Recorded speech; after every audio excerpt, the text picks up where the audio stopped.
Hello everybody, welcome back to the channel and welcome to this live stream where we're going to be flying the entirety of the Grand Canyon from Las Vegas side to wherever it ends up. Should be a nice flight, should be a nice challenge. I am ready to see if it's possible. I'm not quite sure how long it's going to take, but it is 200 plus miles.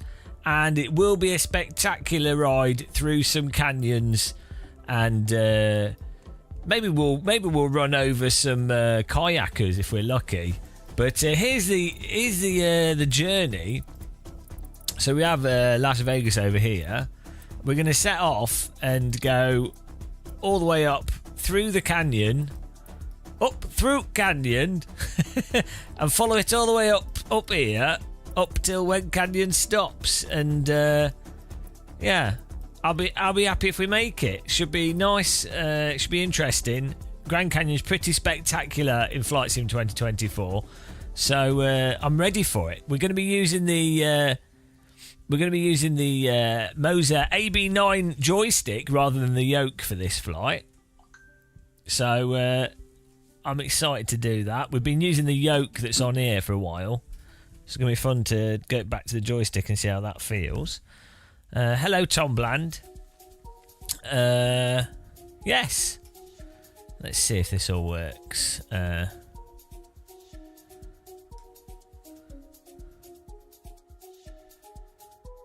we should be all right. Yeah, no, you can't wreck anyone in this, Tom. Welcome to the chat, everyone that's joined us. I just need to move my chat room here. I am expecting some food to arrive as well. My shopping should be arriving in half an hour or so. So we've got to be aware of that. We've just updated the Moser joystick. But I'm not sure if it's going to have made any difference. But that'll be interesting to try. And Microsoft Flight Sim also just had an update for American cities. So we might have to check that out later. But we've got the canyon trip to do first. So we're going to start here. This is where the canyon. I would say, well, you could say the canyon started here, really. Velafello, hello. It's hard to say where does the canyon begin. You know, where does the Grand Canyon begin and start and stop. I mean, you could say it starts here. This is where the canyon enters this river. It's hard call, isn't it? But on the map that we've got, we're saying we're starting here. So we start this runway, Percy Ferry. Seems like a good runway. And then we'll fly down. And then that's it. Off the canyon journey. We'll need the map so we don't take a wrong turn.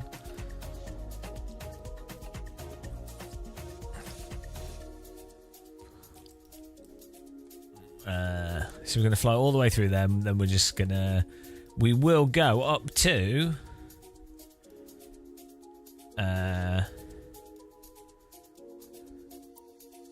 do we turn right or left up? I mean, this is still the canyon, technically. I'd say this is where it finishes. Yeah, look, there's still canyon. I mean, you could go down here, but this is still good canyon. So I'm going to say up to here. That's the Game of Muscle. The Game of Muscle Canyon. Hang on, which dam is this? Is it Hoover Dam? We've got James Bond diving off there. So...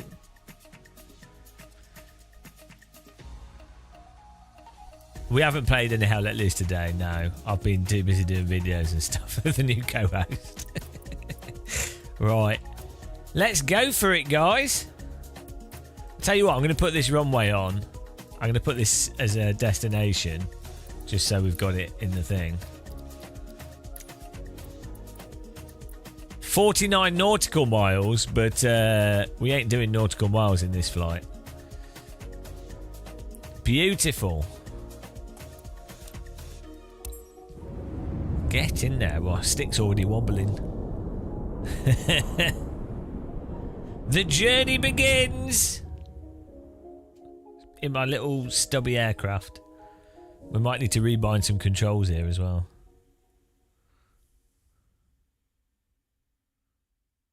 Hello? Oh, there we go. Ready to fly. Lima 25 traffic GM 7 Bravo Delta Delta 9er for 9er taking off runway 23 departure to the west. Okay.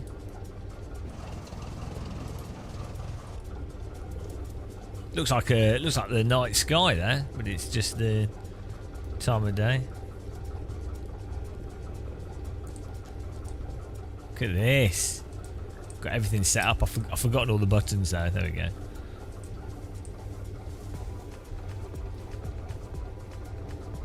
Right. Control surfaces are all working. Yep. Yep. Alright, let's make sure we load the correct profile up here. So we see my joystick wobbling.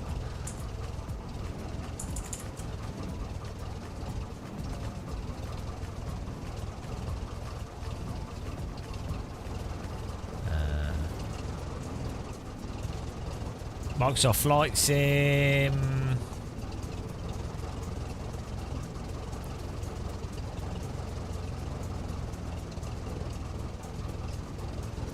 Oh dear. What's the CTSL? I don't know what that is.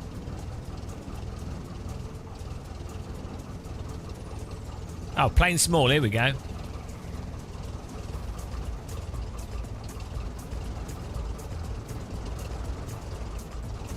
Got our profile here. Bloody hell, she's wobbling.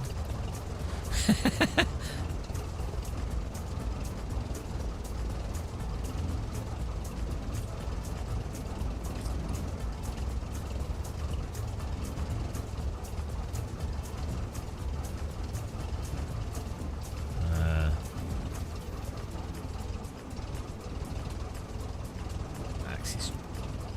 Okay, I think we're good.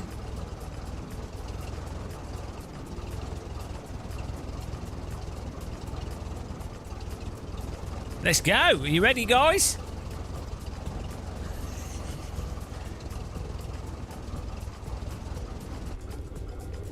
We need an EWOO.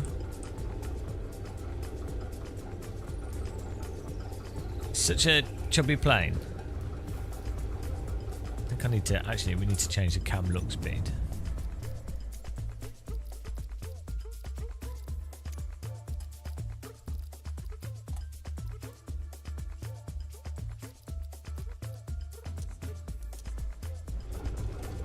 That's a bit better. Are we live on YouTube as well as Twitch here? Just double checking everything before we get going, so we don't mess anything up. We are live on YouTube. I'm not getting YouTube chat though. Hello, Freaky Leak. I'm on Cosmin. Hello, guys. Let me just fix that. That's why I thought I wasn't live on YouTube. Let's just fix that. You got to have your chat working in your aircraft, otherwise, you know. Who knows what could happen? I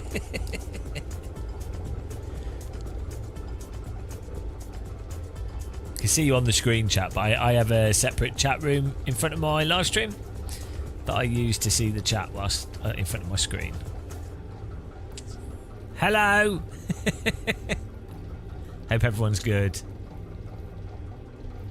What's the time in the States? Is it... Looks like it's still just morning here, which is weird. Should have it set to real time. Let's have a look. Live.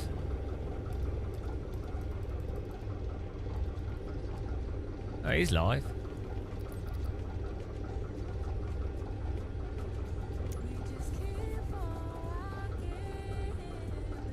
Right.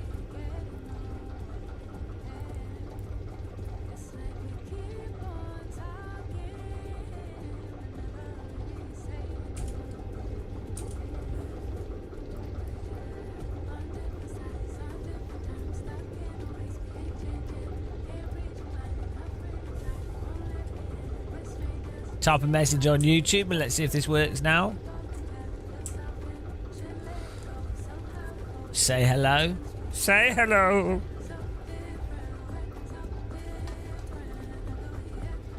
Someone type hello on YouTube, guys. Need to see if it pops up on my little chat. Thanks for subscribing, Adrian. Welcome.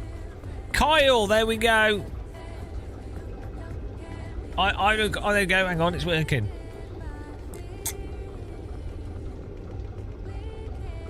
Perfect. There we go. All working. Top notch. We're ready to go flying along the Grand Canyon.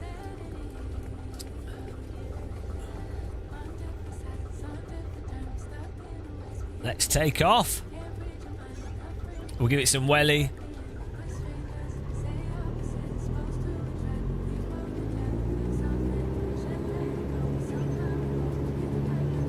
I forgot to check rudder pedals before we... There's no real runway on here, so...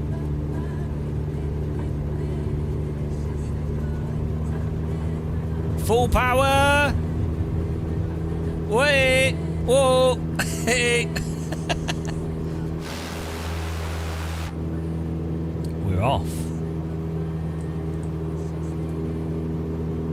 Whoa! What's it doing that? What? Hang on. What happened there? Technical problem, guys. Nice flying, that was good. What's happened there? What? That wasn't even a stall. Right, we're dead. That's it. End of flight. What was that? I don't even know what happened there. traffic GM it might be the Delta 9er for 9er taking off runway 23 departure to it could be the bug with the controls. You have to basically push all the controls that you're going to use, otherwise it suddenly activates them. And then you're in trouble. Let's try that again, guys. That was a good... I've already killed the first tour group. Don't worry about that. Let's try this again. We had a good airspeed before we took off.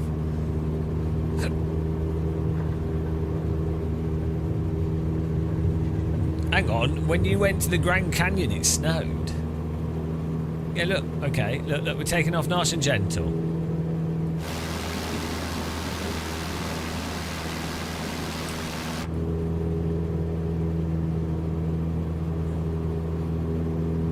There we go. Well, nice and easy. Nice and easy. Smooth takeoff, right. I need the map up here. I think it was that either it was some very violent turbulence that killed us all, or something spectacular that I can't understand. Right, we're flying to the start of the Grand Canyon. Here we go. This river down here. This is where it begins. I'm going to have to put the map over here, I think. It's a bit big, this map, and I can't make it any smaller, which is a shame.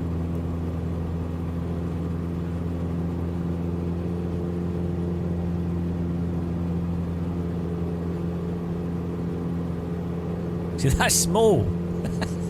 Small. Hang on. Is there a way to change the scale of the UI?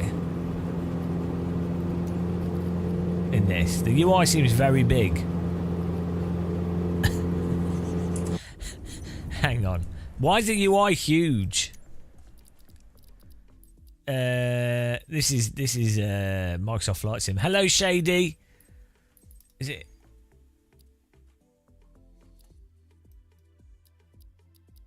There must be a way of the UI size is just really big.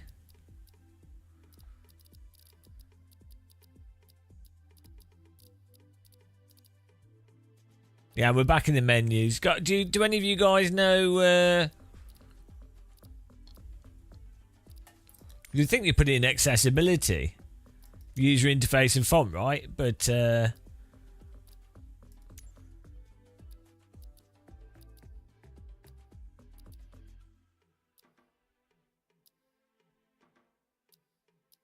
thanks, Ben. Let's just Google this quickly.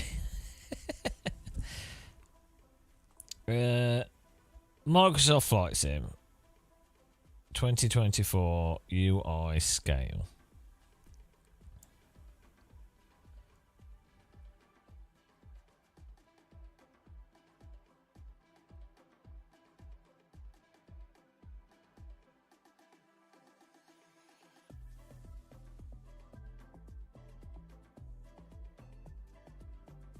Can you change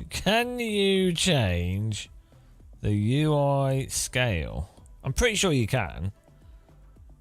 In Microsoft Flight Sim 2024. Maybe it's taking it from Windows or something. Interface scale option in the accessibility. That's not there. Is this something they got rid of? That's in Flight Sim 2020.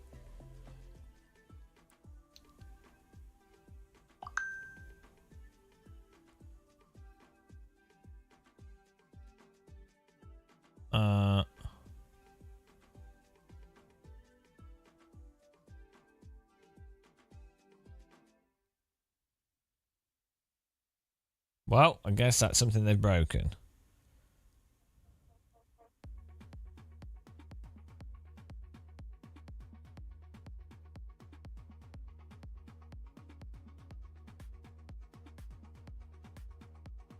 Hello, Cat Debate. Well, apparently that's not something we can fix, so we're just going to have to make do with huge UI. Why is it so big? There must be... There has to be a way of... There has to be.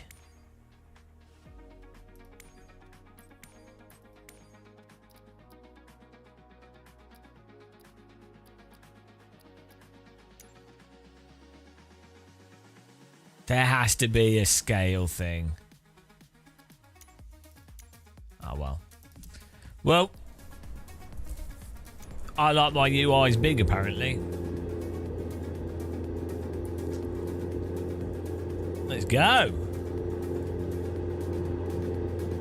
See, that was a lot of turbulence.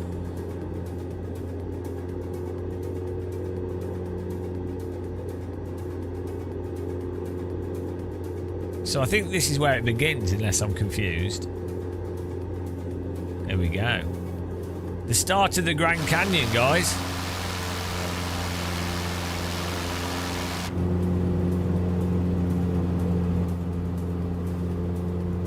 Well, or the end. This is technically the end, I guess. It depends what...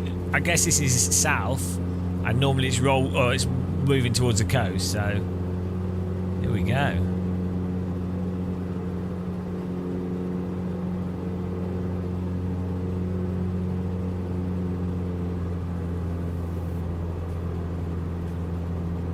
Rally Isles Canaries. Canary Isles. Nice. Beautiful. Look at this.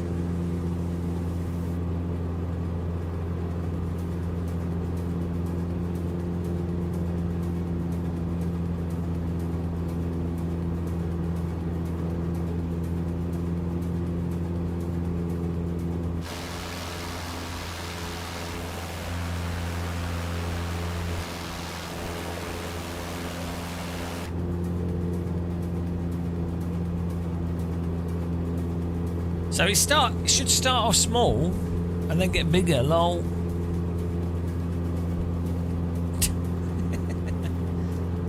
I wish this plane can do like 200 knots. It's not the slowest plane. This plane's actually quite quick. 140 knots or something. It's not too bad.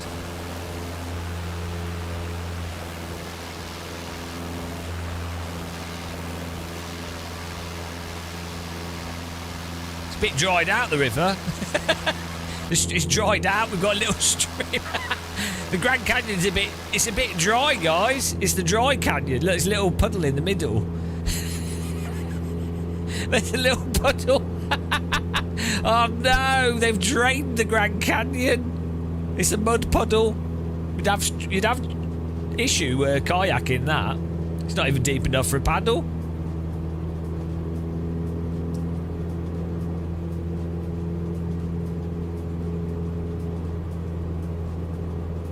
I looked into it. You can do real tours along here. It's like $3,000 for a tour. You can enter a lottery to get a private pass for $300 because it's a national park. So it's a lottery to get it, but you'd be mental to kayak the Colorado on your own. You would be, because it's got class 10 rapids on it. So you probably want at least 3 people minimum. We still got the yoke on the rig. I'm going to put a wheel back on the rig. I've tried mounting some stuff. Look at this. We've done a whole bunch of things. I think I prefer the joystick over the yoke. We'll do a video. We will do a video where we talk about the differences, like yoke versus joystick. So look out for that in the future. But yeah, I'm more of a joystick person because I like helicopters, and on the sim rig the joystick's more convenient. Look at this, guys. How is there not more hype behind Microsoft Flight Sim? Like, I mean, I hope I go to the Grand Canyon in real life one day, but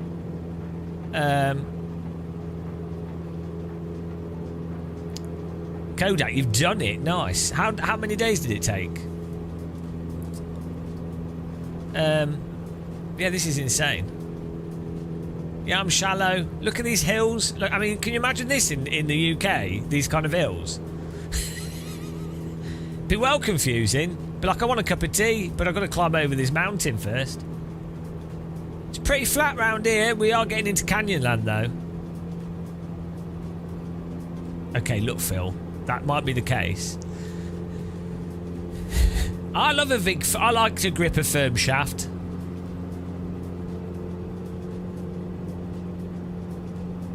Ah, nice one, Joshua. I'm jealous.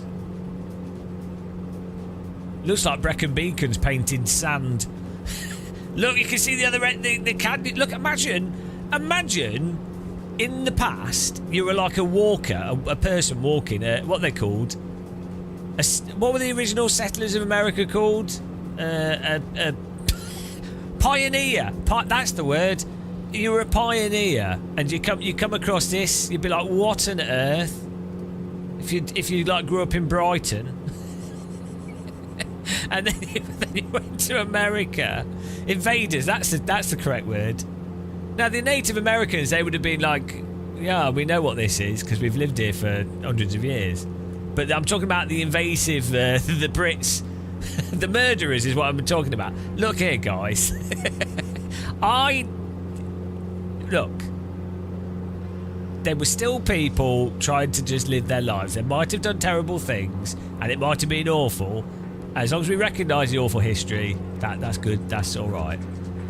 Right, look at this. The water's totally gone. Oh, hang on, we might actually be getting to some good water. Invasive Brits, they're the worst.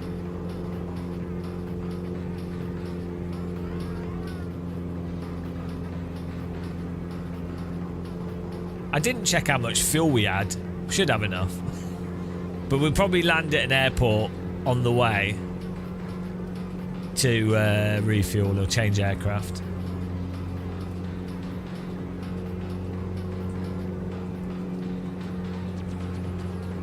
This is awesome. I've just realised I don't know if I've got my flaps. Oh, I do. Perfect. It's remembered all our bindings. We'd be over in 5 minutes if we took a jet. I want to take the view in. I have very nice flaps, and they're really moist flaps as well. I lubricated my flaps. It's important to lubricate your flaps. You've got to give your flaps a good rub to make sure they're lubricated, otherwise you won't get the performance out of them.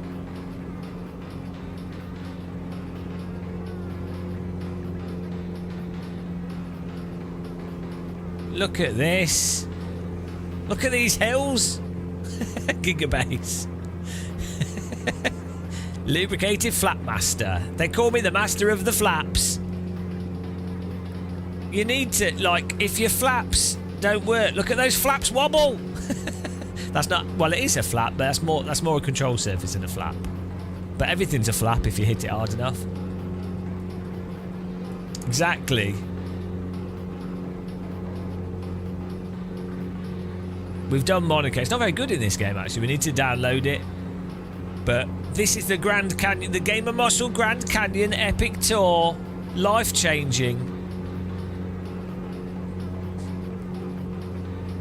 One day we will do the boat trip down here one day. Or fly a plane in real life down here one day. One day. It's a bucket list thing, I guess.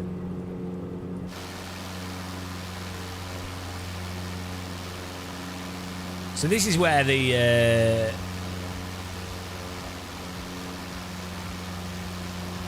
canyon really sort of starts. It's the Colorado River. It is actually pretty epic. It still is pretty epic. It depends how much water's in it. It varies massively. But it is still actually pretty epic river. But the canyon's so big in scale, it can make the river seem smaller. And also, the amount of water in the river varies massively.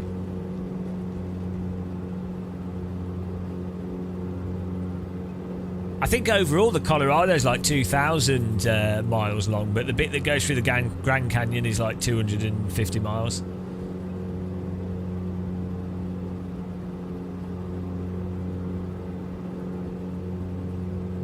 Kodak, flying a plane in the Grand Canyon is very illegal. Tours and GA planes have to use specific routes and altitudes, all of which are above the rim. What's the fun in that? Right, well, so we need to steal a plane. So, you can only ever do this in a flight simulator. There you go. That's a great value to flight sim, because you'll never be able to do this in real life, you losers. I'm going to go the wrong way there.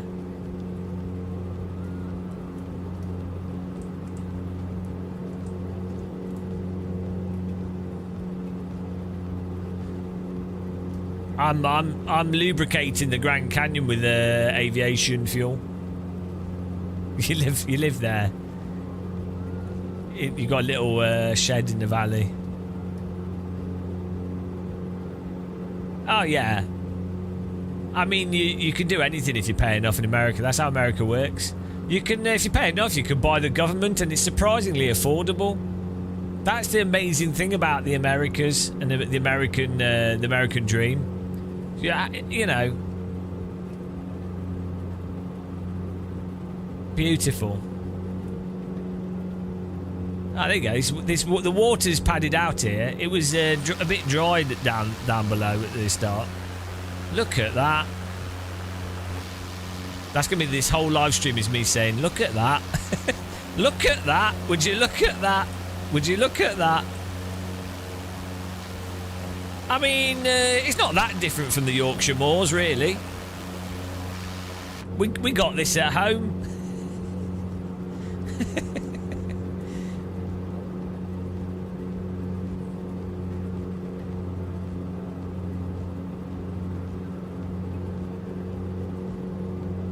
This is what happens if you leave a tap on for 2 million years. Oh, sorry, 200 million years. You know, one person left a tap on and they went out and they forgot to turn it off, and look what's happened. God damn it, Bob. Told you to turn the tap off.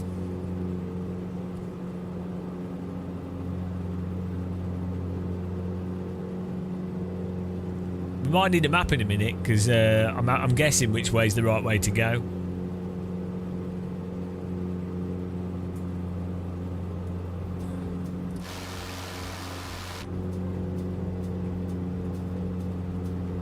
These are some nice hills.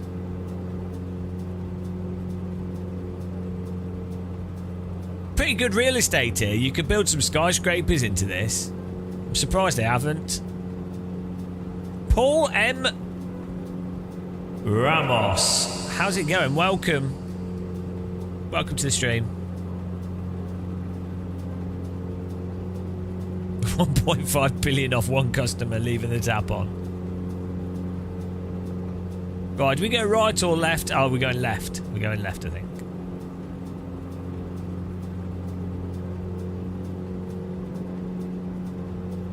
Yeah, you could build a really good golf course on this.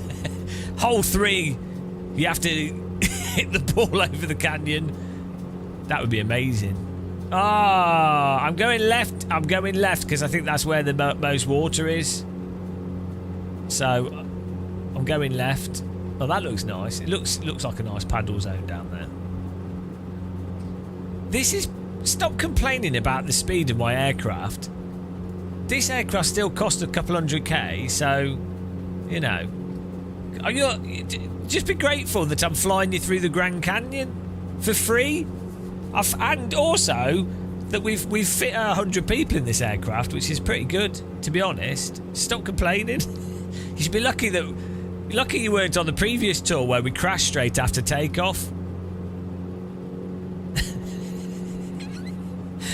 They're all dead. They can't complain. So just be glad that you're on this one. Oh, some people are never happy.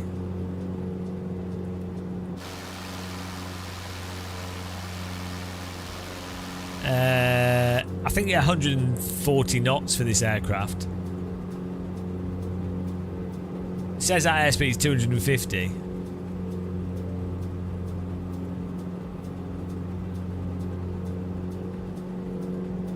The drinks trolley is you have to put your cup out the window. We'll just tell you what. Are you thirsty? We'll just let you get a drink here. Let me. You can scoop some perfectly clean canyon water. There you go. Get your cups out the windows, guys. It's time for your canyon water sip. Are you ready? Are you ready? Get your cups out the windows. Here comes your drink. Okay, and dip. There you go. Hope you've got a full cup of water now. That was also a good opportunity to go to the bathroom. Should have said that. You might have missed it. Sorry. Beautiful canyon water. I seem to have contracted what's it called? Not leprosy. Oh, don't. I can't even talk, guys. Viles disease. That'll do. Probably get that from the canyon.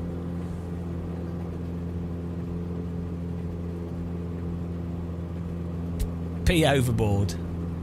Oh, okay. We're following the water around here. Left, I think. She's getting bigger. Oh, I've lost my cup in river. It's pretty epic.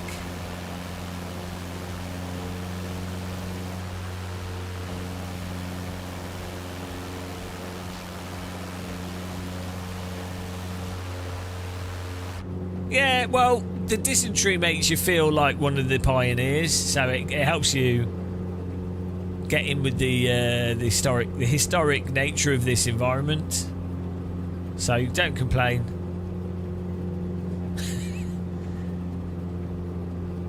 That's a souvenir, river worm souvenir. I've got a cup of coffee. I boil your water, guys. Always remember to boil your river water.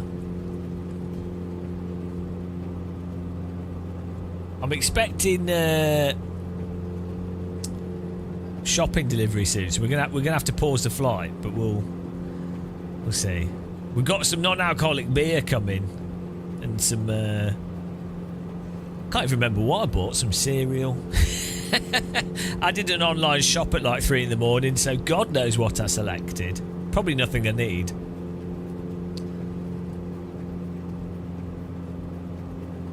I think it was mostly frozen vegetables. It's my new hobby is eating frozen vegetables. I cook them first, but I buy them frozen. Yeah, it just turns up. I have a doorbell, but they don't normally bang it hard enough, so I really don't want to miss it. my phone should light up though. In fact, I can rest my phone on here. Oh, maybe not. I'm so used to having a wheel on. There we go. I'm so used to having a wheel on. We're gonna. My brain's not working today. We're gonna swap the yoke over with the wheel again. Good old Ring doorbell. Apart from their stupid subscription, which I refuse to get. Is this terrain more accurate than urban areas? Yes and no. It depends at what you mean by more accurate. So, it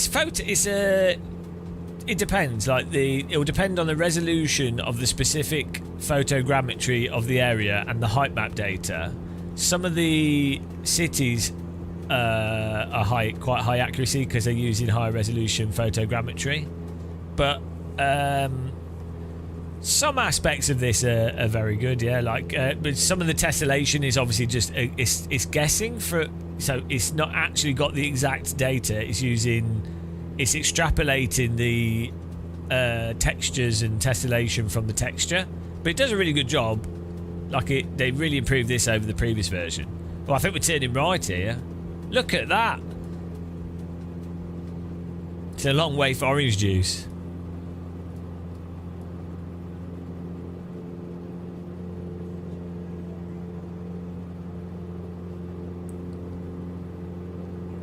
No odd events happen near me, Count Debate. I just wanted it so so when the postman rings the doorbell, I can hear it. That's it. Here we go. Beautiful. Look at that. £20 a year is a lot for a doorbell. 20? Oh, it's only £20 a year for a doorbell. I mean, you could buy a brand new bloody doorbell. You could buy 30 doorbells a year for that. How much is a doorbell supposed to cost you? That's an oh, it's only. Oh yeah, Cat Debate bought 450/90s. If you're going to spend £20 a year on your doorbell, what are you spending on everything else? Just because you're doing loft conversions and are wealthy doesn't mean everyone is.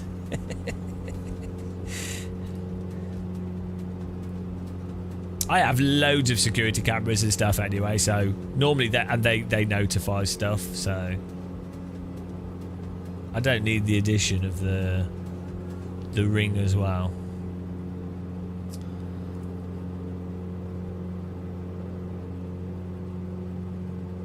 Yeah, but it's nonsense.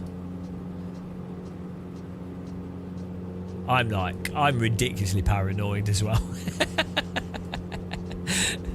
Paranoia man. But I'm not paranoid about my flights because I feel like my plane will.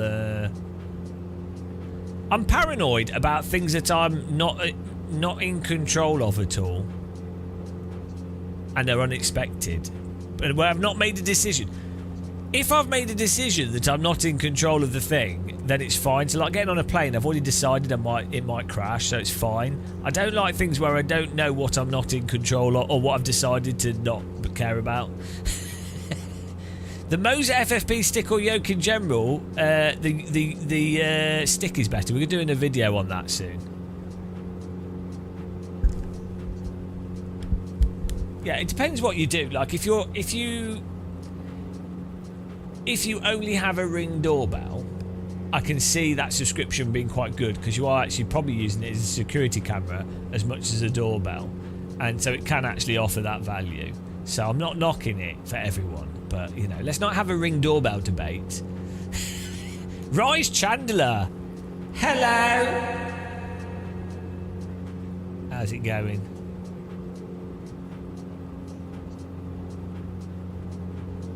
That's handy. That's what we all need. Sometimes other people's mental health issues are other people's benefit. You know, that's why it will have evolved like that. Back in like caveman times, there would have been paranoid Bob would have been stood on top of these hills every night, not able to sleep because the enemy's coming. And the rest of the village would be like, oh, well, you know, it's probably safe, Bob. Don't worry about it. But Bob would be like, no, I'm going on the hill and I'm watching. I'm terrified. And the village people would be like, oh, okay, all right, Bob, do what makes you happy. And then one day, Bob actually sees the enemy coming and he saves everyone. So everyone's like, oh, thanks, paranoid Bob, you saved us all. And then they forget him. And his life was terrible, but he made the tribe's life much better. And that's a lesson in humanity. No one likes paranoid Bob. Look at this. This is where there's, you can see down there, this is where there'd be quite big rapids. Most of the river is like class 1 to 3 rapids at best. Most of the Colorado is super calm, but there's like 3 or 4 sections where there's between class 6 and 10 rapids, depending on the season and, you know, a whole bunch of stuff. This is all. Look at that. That's gonna be awesome to go down that bit. It's quite interesting how it's quite interesting how there's the hillsides and then a flat bit and then it goes down again. So it like suggests that there's been periods of more or less flow, or maybe the rock has just changed and so it's been able to carve through that bit of rock more than the other bit of rock. Look, BRT, stop complaining. This is not a driving sim. I won't have any negativity about flight sims, which are the best thing ever. Oh, this looks well nice. Look at that. You can have a picnic down there. Oh, a little beach, some rapids. That is the picnic spot so far. Some grass. Beautiful. You could have a little tent down there. You don't see the fascination in the Grand Canyon. Yeah, that's because you're a dullard, counter debate. What's flashing? Front fuel. Oh, okay. Okay. Why front fuel? I told you we didn't check fuel loads. We always make this mistake. And I don't even know where the fuel indicator is.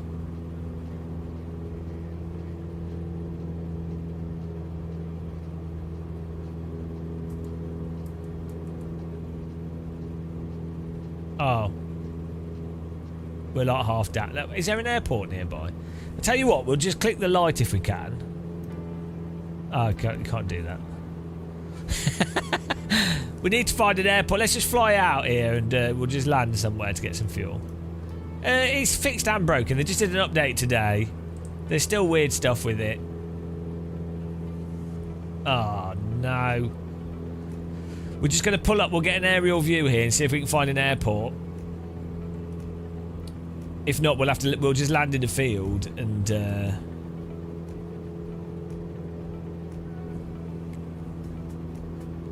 I say field. We'll land on some sand and then we can call in some help. Someone will refuel us. Hit the like button if you feel sad and broken.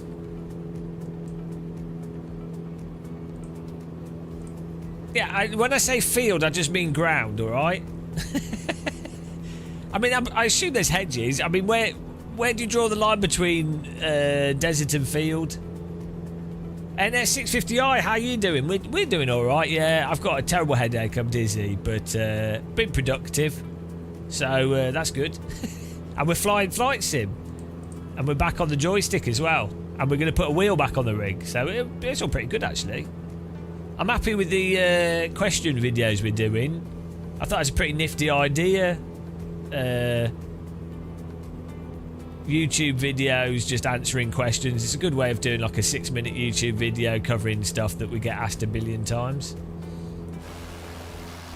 So I'm pleased with myself for coming up with that format. I think they might. Let's land on this hill here. You actually have ancient Indian, American Indian fortifications on these. I don't think the resolution is high enough in Microsoft Flight Sim to really pick them up. But also more of them are further north, further northeast.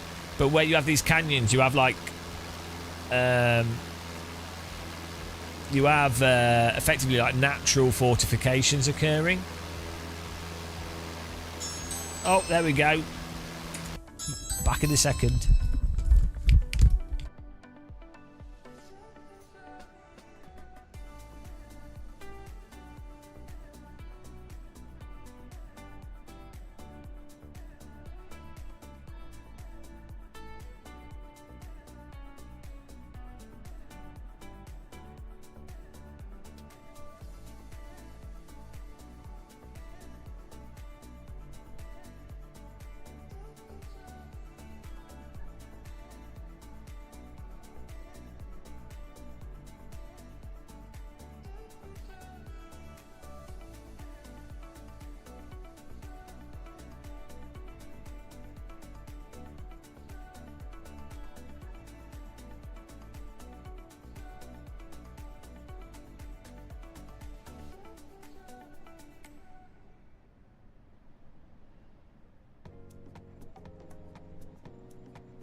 Hello, we're back. Got the shopping. How's everyone doing?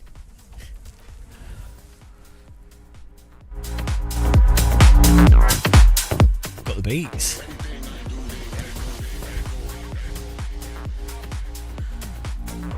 There we go.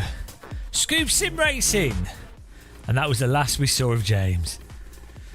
We got Brewdog non-alcoholic Wingman to try. I've never had this before.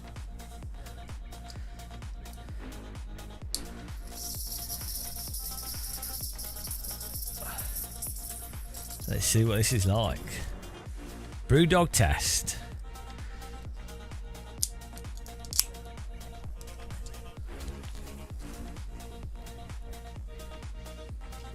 It's alright, actually. It's kind of fruity, like. IPA. Let's go! Right, so we're gonna land.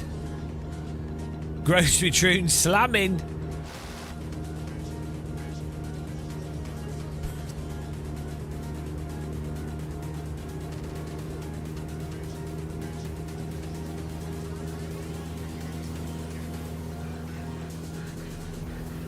Oh, we're gonna land.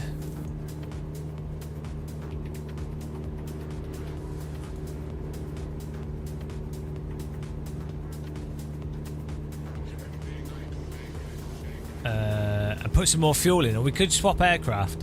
Are there any? Oh, there's an airport. PGS, is that an airport? Let's have a look first. We don't want to go the wrong way down the canyon here.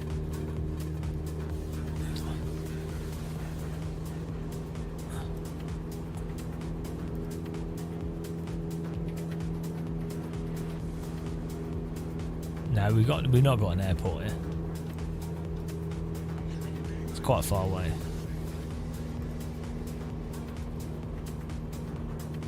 So we'll just land and we'll ask. We'll pretend.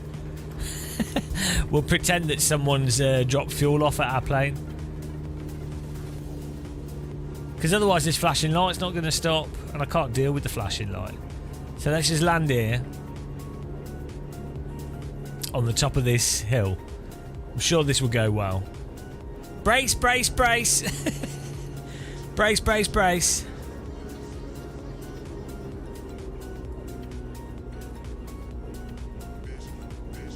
I think this will be a smooth landing. Let's put the flaps down, I think.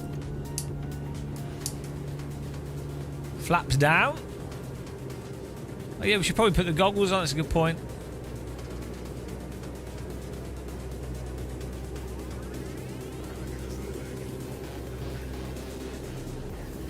Oh, I think we're too quick. Too fast. We need to be a bit lower.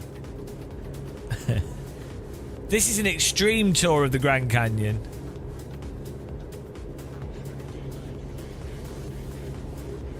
There was sense. Yeah. I know, well. That's just the risk though, isn't it? We have to take these risks.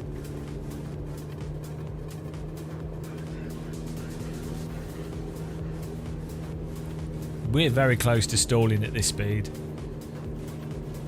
I want to be low. There we go. Seems like a perfect place to land a plane.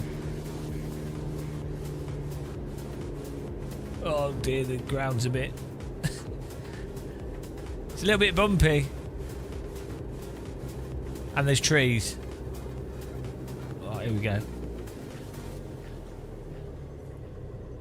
Oh. Oh. Ah! Okay, it was a bit bumpier. Back on track, you crap. Okay, let's just put the fuel in the air.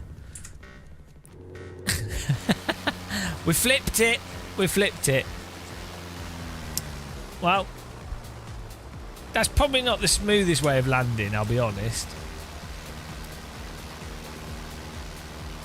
Can we put fuel in the plane in the air? Fuel weight. How do you add fuel?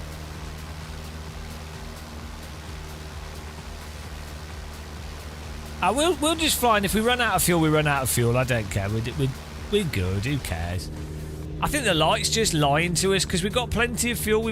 Look, okay. This is 3. There's our fuel. So the front fuel is on the left. But how does it even matter? No, we're fine. Why are we listening to the plane? Why do we even listen to the aircraft? The light's just there to distract us. Should be able to turn it off. Right, were we going left or right? I can't even remember. Right. It might seem like I'm clueless.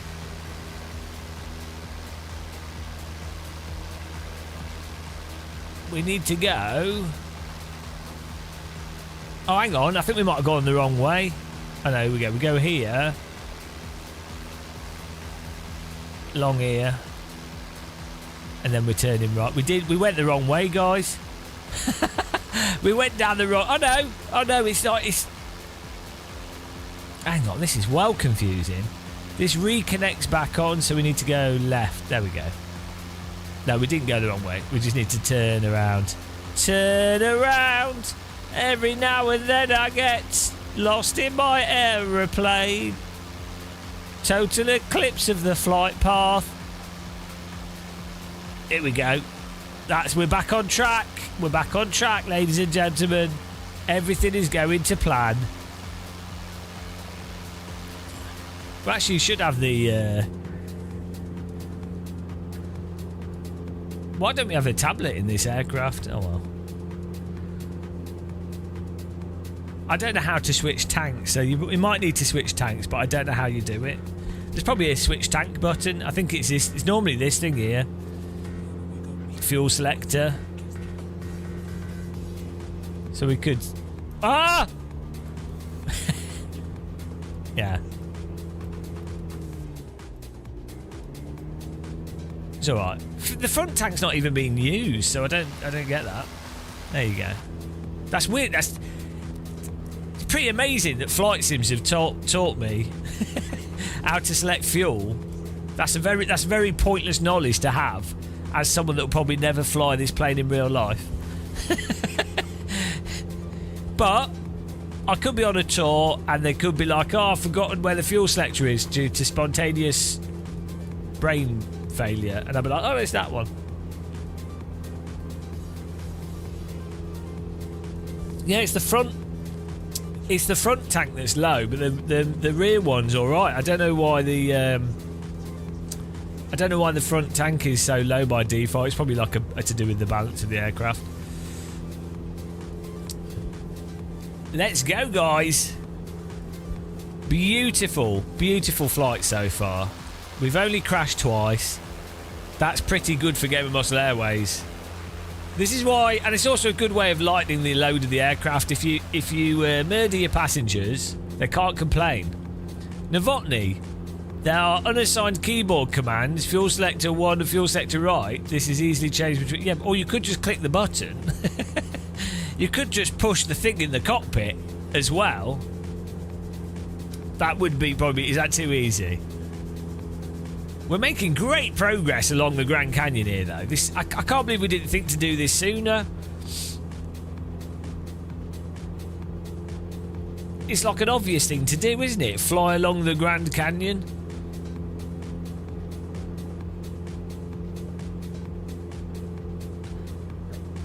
I know, Novotny. Look, I appreciate you trying to be helpful. I really appreciate it. Thanks for your help.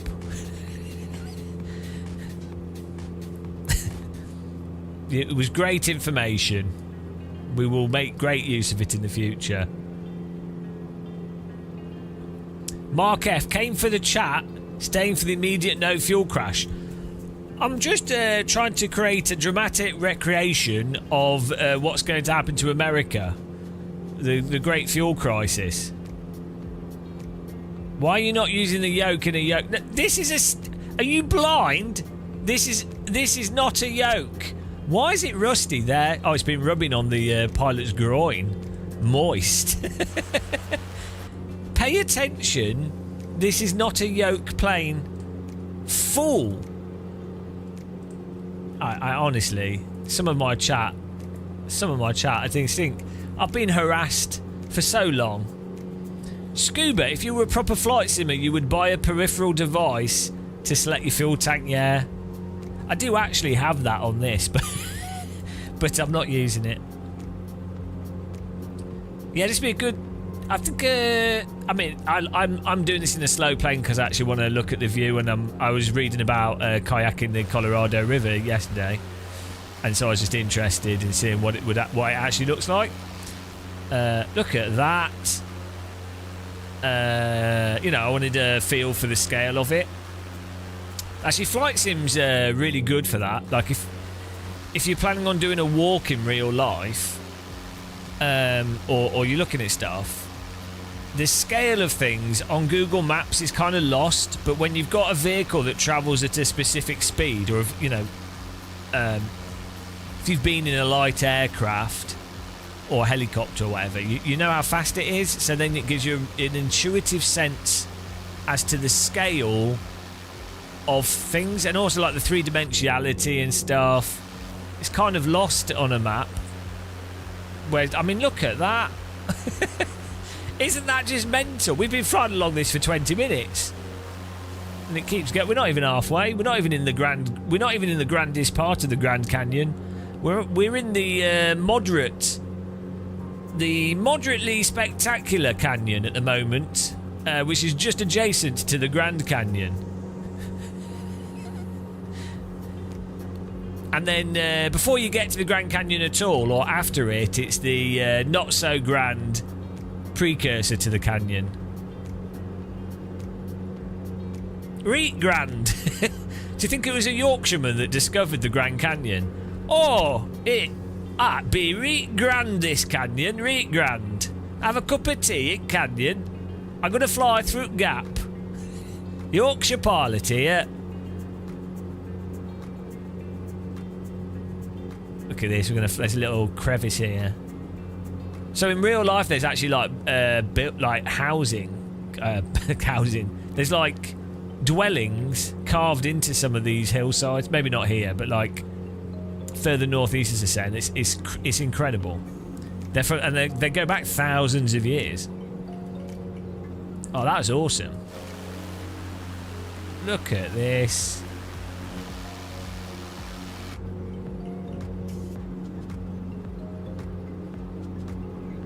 We fly a bit lower. Someone wanted us to fly lower. I do what I'm told. I provide the entertainment. Does anybody want a drink? We get some more drink here.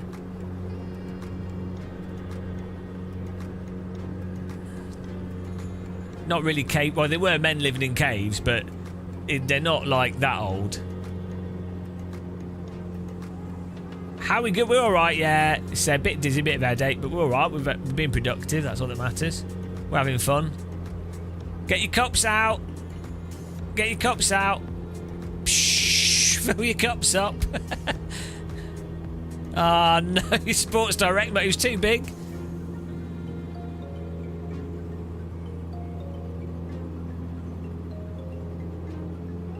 It's interesting how the canyon goes from like being super hilly and super deep to then being a bit wider.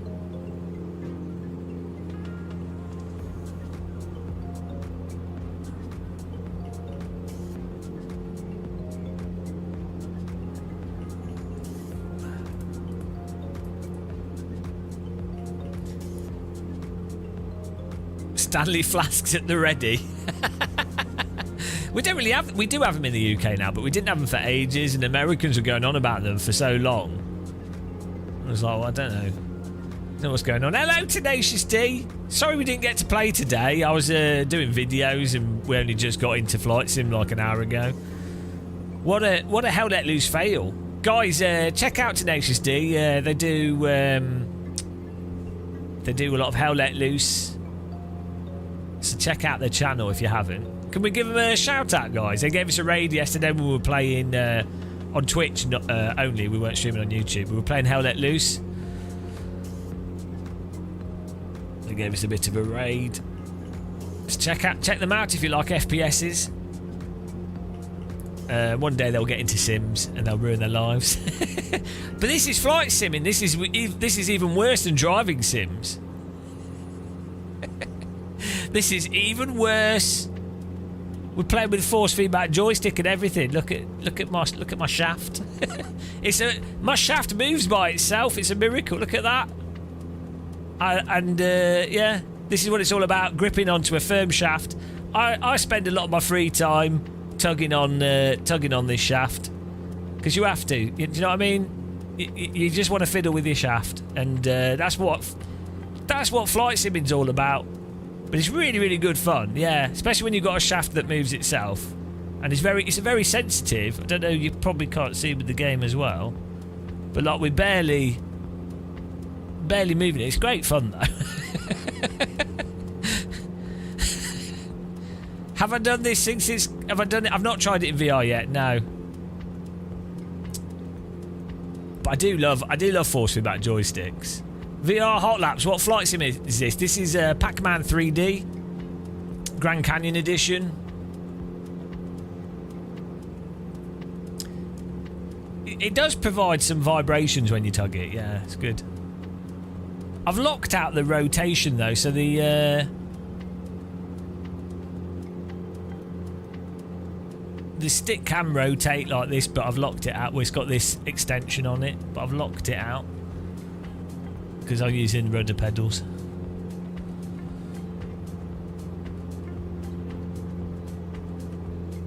Yeah, it's really... the joystick is a lot better than the yoke for just raw precision, to be honest. Have I gone the right way here? I think I have. Oh, double shout out. Get in there. Yeah, force feedback joysticks and wheels are great. We need more force feedback devices. Or did you just shout out to the wrong person? Novotny, are you drunk again? She shouted out to some random person like, oh, well, where are these? What's this? What's going on here?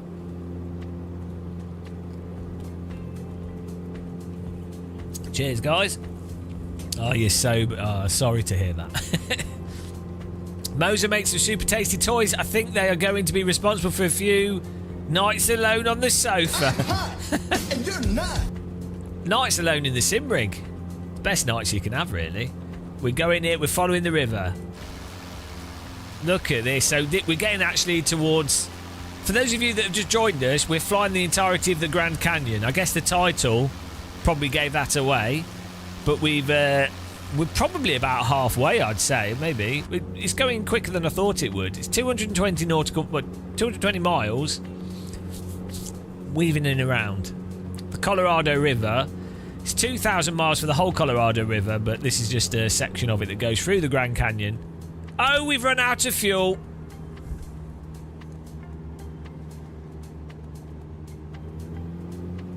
Hang on. So I selected forward and then we got fuel, but why is the rear tank is mid, front tank is low? So why selecting the front tank to forwards? Is this back to front and have they messed up the sim?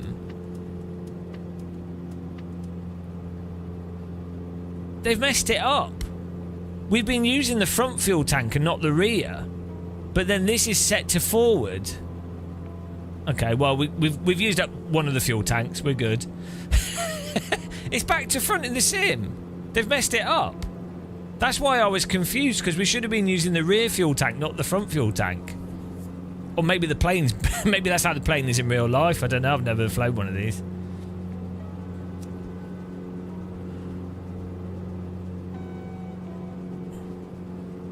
Yeah, there's plenty of fuel stops in the canyon. You just need an electric plane with the solar panels. McGurkin speckled. You thought the Thames was looking clean. Well, I mean, it looks pretty much identical to the Thames, this. VR hot laps. What other force feedback devices could we implement? Toothbrush, razor, basil, hair tweed. Everything should be force feedback. the Novant Falcon, the 3D force feedback joystick Novant Falcon, which you should watch videos on. I've got one. It doesn't work anymore because the software is a bit dated, but that's dentists use that to do training. Surgeons use that sort of thing for training. A 3-dimensional joystick, so you can simulate everything with that. If you look at those remote, when people do remote robotic controls, it's that kind of a device where it's like a... Yeah, I can't even explain it, just Google it. But they're awesome. Look at this. We're chooching along here. We've gone... So I don't think we're in the grandest part of the Grand Canyon still. Those Japanese toilets are self-cleaning. I mean, I guess that's kind of force feedback in a sense.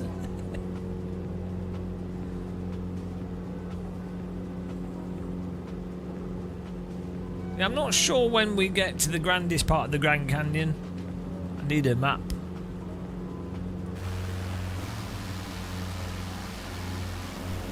Someone's joined us. Hello.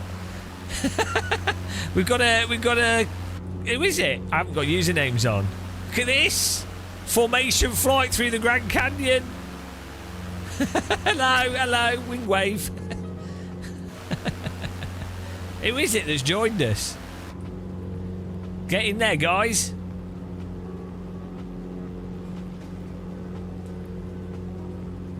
Top hello in chat, whoever it is. I could hear their plane.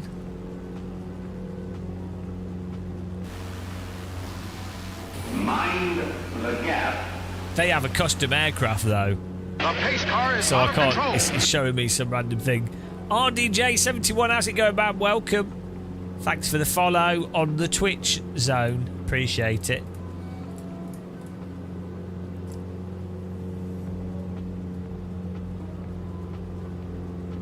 Okay, this feels like we're getting into the grandeur of the canyon. Yeah, look at this. It's getting steep, guys.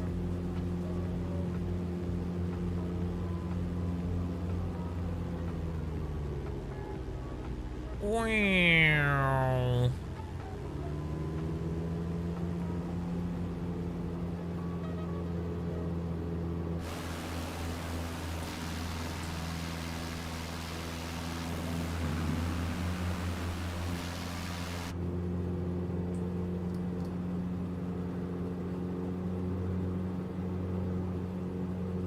Maybe you got stream sniped. I don't mind. Flying's good fun.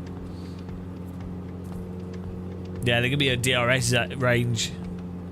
This could be a race that we could do a race through this. A Grand Canyon flight sim race. I'm not quite sure how. You have to stay below the canyon walls, but I'm not sure what would be faster. Like, you could just do full power all the time, but then it'd be like apexing, wouldn't it? That would gain you time if you can apex the corners tighter. So you'd be rewarded for taking the corners tighter. That could be quite fun.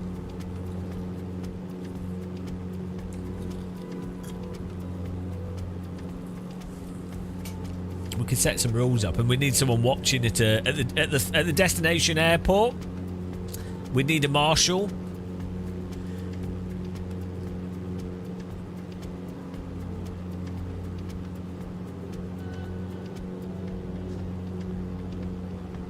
Should we go to higher altitude and take a look? Everyone fighting for the apex. Oh, let's get a bit of higher altitude here, because we are. This is where the canyon's starting to get grand. Bloody hell! Look at this.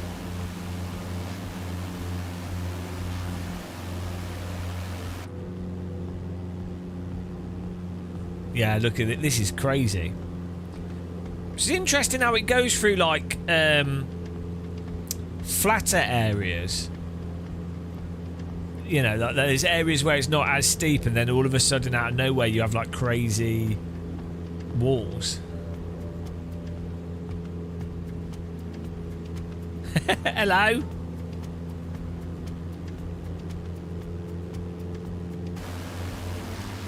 I'm not flying in a straight line. Oh, these seats are like bucket seats. No head support.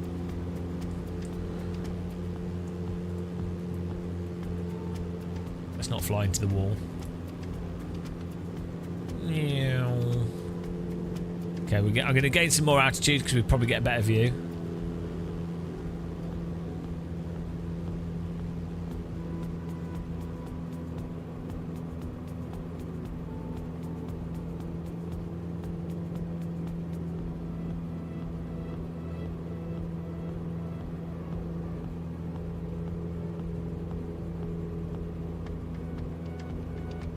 He's doing loop-de-loops.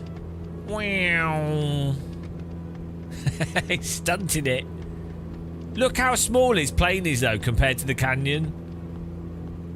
That really gives you a sense of the insane scale of this.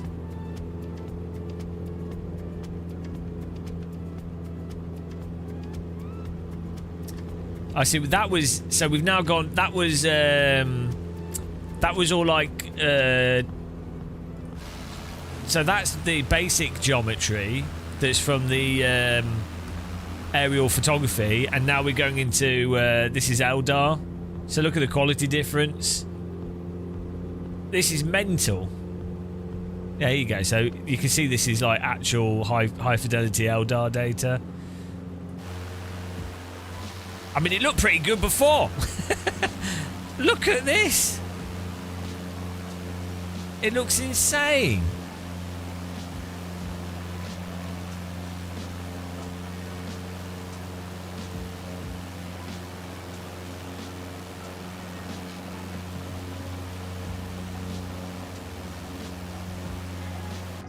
We got a runway we've just flown past. We could land and change aircraft. Should we do it? Should we change aircraft? We'll go for like we'll change to an extra, slightly faster, more nimble aircraft, and then we can do some more stunty flying. So we'll land at that airport. This is the Grand Canyon airport they use for a lot of the tour stuff. It looks okay. Still a lot of things to be done. Well, look, I mean, this beats Atari ST graphics a little bit. It's a close call, though. It's a close call.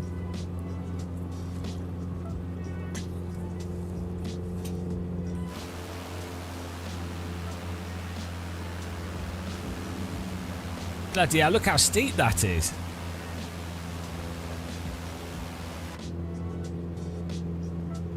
Where was the airport? I'm sure we flew past one.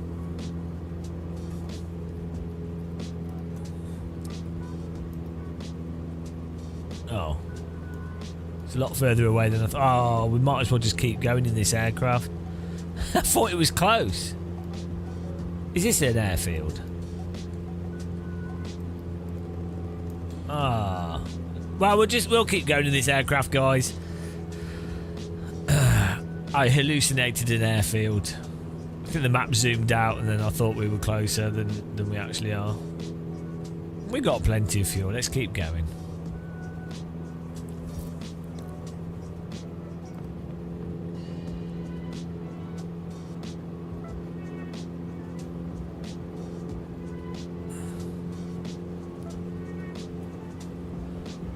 If anybody watching knows how to change the UI scale, that would be great. Here we go. Look at this part of the Grand Canyon where it really opens up. No, it's not on the plane. It's really annoying. Like some of the newer planes have that, but this plane doesn't. 'Cause this is one of the old. This is a Flight Sim 2020 aircraft, I think. All the 24 aircraft have the tablet.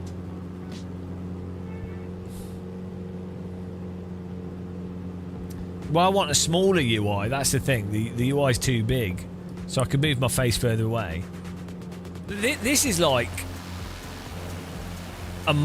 what, like 4 or 5 miles wide?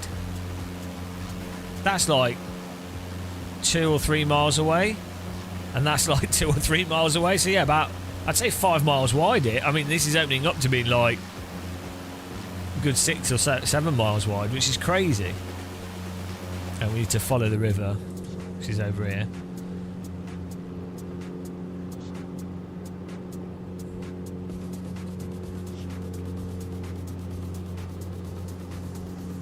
We'll fly around this rock.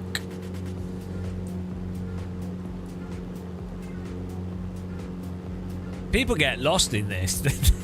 People just like go exploring here and then they can't find a way out.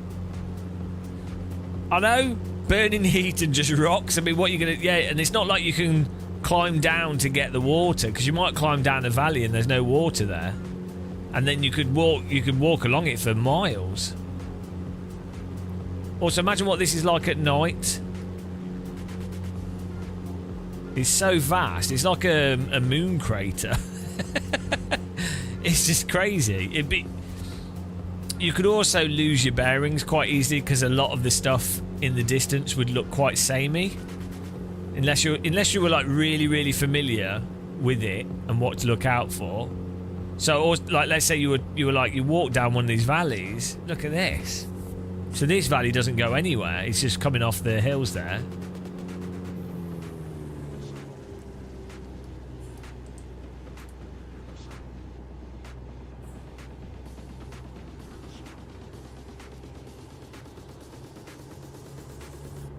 I mean, look at this. It's crazy. Look how narrow this is as well. If you're walking at night, you wouldn't even see the hole. You'd be like, oh.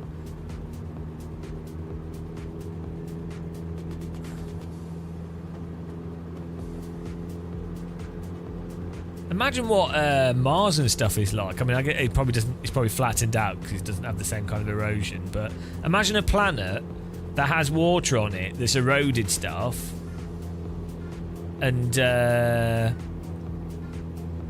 but it's lower gravity. You'd have valleys like this, but they would be even deeper. Like, imagine what the Mariana Trench looks like if it had no water over it. Crazy. This kind of thing blows my mind. I've got a simple mind, so it doesn't take much.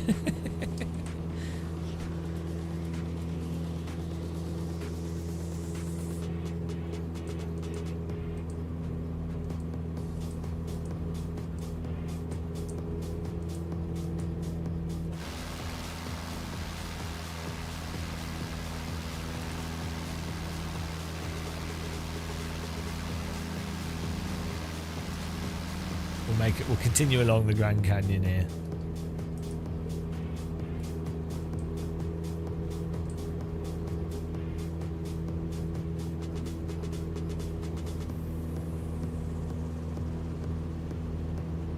To think.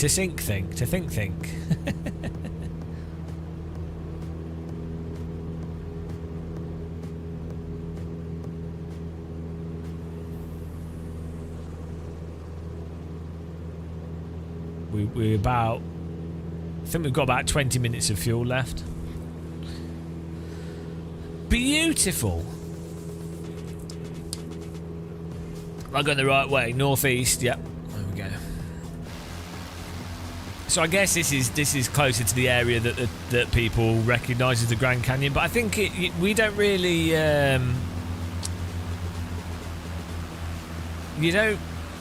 you see pictures of the Grand Canyon, obviously, and you see this kind of view in pictures, but you don't really see, like, flying over it in flight sim gives you a really good idea of just the sheer length of it. Like, it's the length of the UK. That's what's great. Like, the scale of everything. No wonder they like big chips and burgers, because the scale of everything in America is ridiculous. Like, this is like the central London behind it, like all of London in a canyon. And to be honest, if you were to make London look like this, it would probably be an improvement.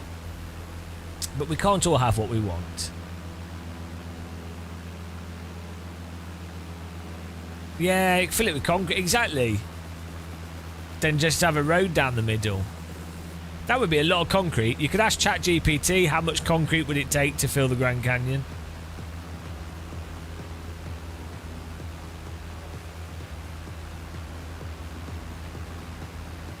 Is he actually flying a Spitfire and that's not, for some reason it's not got the model?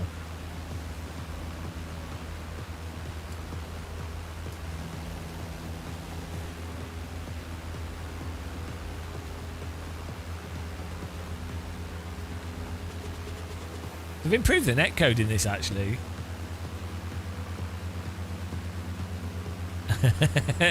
Crunch! Bit of formation flying. Hello! Who is it in the plane? Apparently it's a ghost plane. It's got no one in there. It's a spooky ghost plane. It's not real. Proof of aliens. Yeah, it's like it's because it does when it's a plane that you don't have, it gives you like a placeholder. Hang on, is that an airfield? K7004. That's not an airfield, is it? That's like a transponder. 4.17 trillion metric cubed tons. Hang on. Okay, they're a lot. We'll go with a lot. Translation: much concrete.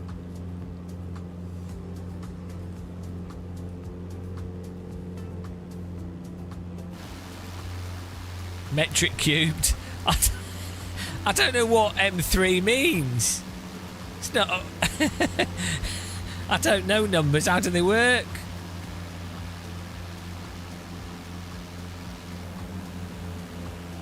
And dead. Cubic meters.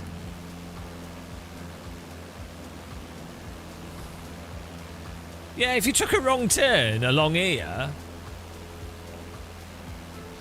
I mean, I'm not even sure. Oh yeah, we're still following the main river.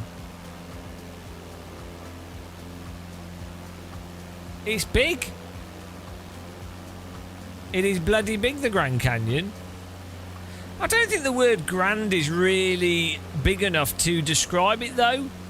Like, grand, they should really call it the like grand's underplaying it. It should be more like the absolutely bloody humongous ridiculous canyon. Or the holy shit, I can't believe it's this big canyon. Maybe back in the day, grand was like an adequate word. Oh, we need to turn. We're following this right here. No, not this one. We're going down and then up. Oh, so this, we're about halfway. The good news is we're about halfway. The bad news,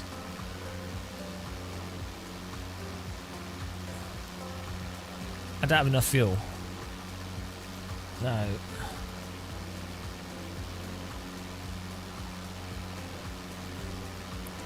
We need to go a bit north and follow this.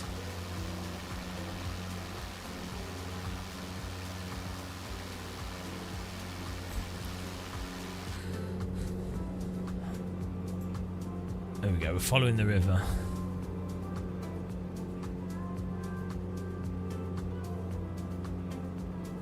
Guess the handy thing on a kayak is that the river's only going to flow in the right direction, so you just let the waves, you just follow the water, you know. Makes it a lot easier not to get lost.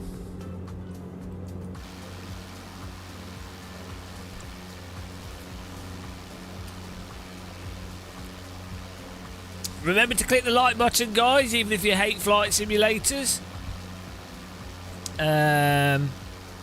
What else can you do? You can click the like button, you can follow. Appreciate everyone watching. We'll get a wheel back on the rig later. This has been awesome though.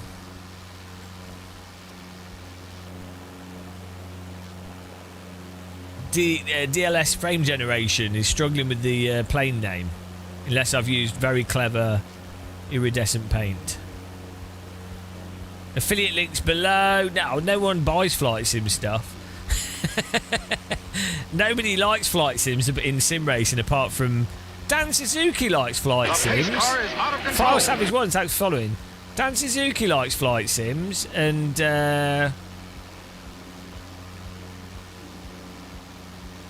Red Eye Warrior, he likes helicopters. But in the sim racing space generally, like viewership, most people... There's a completely different flight sim audience to driving sim audience. It surprises me, because I would have thought... A little bit of turbulence there. I would have thought there'd be more crossover. Like, me personally, this to me is incredible. And I would have thought driving sim fans, I guess a lot of them just like racing. So maybe they don't care. But like a force feedback joystick, I mean, most people don't have force feedback joysticks, I guess. But like flying and geography and stuff is cool, right? Apparently not. I don't understand because I haven't seen it before. Look at this. Good campsites there. You could cook up a nice sausage on those rocks.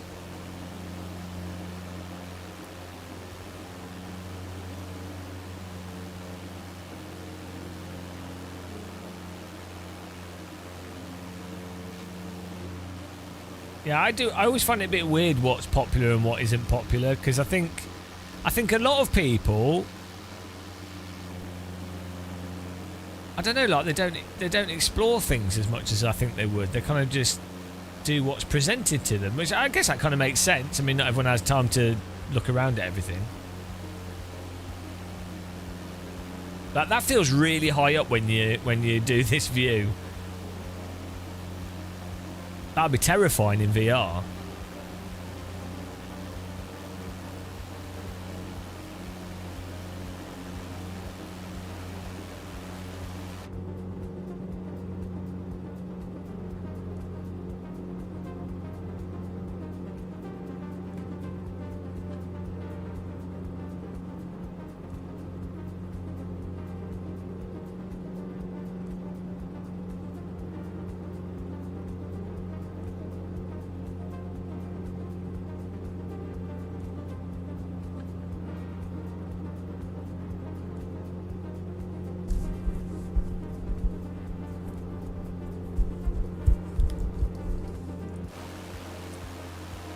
Let's go. So the river's a bit dried up down here.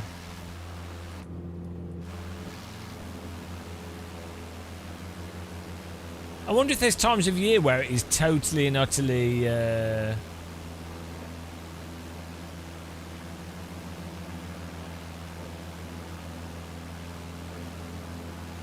totally and utterly dry.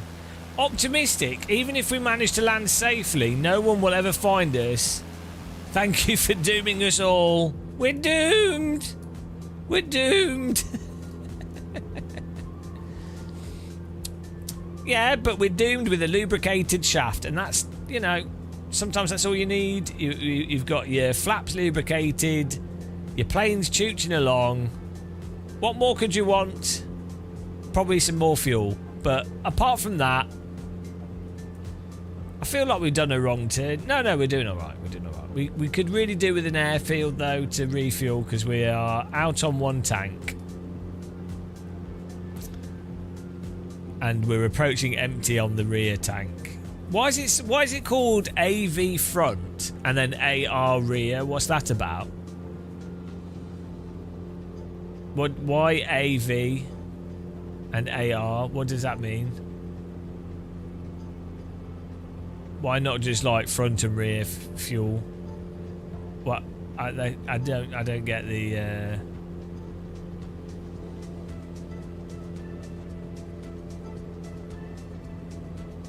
I don't get their naming.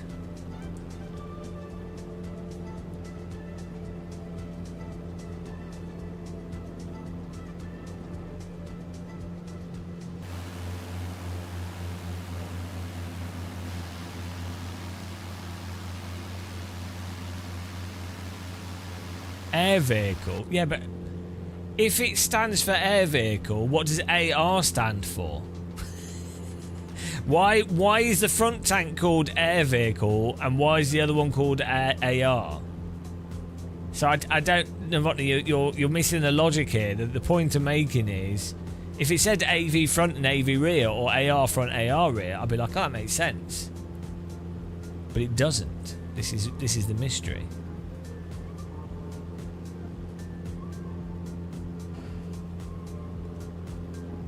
Oh no, AR is flashing at us. Oh, hello.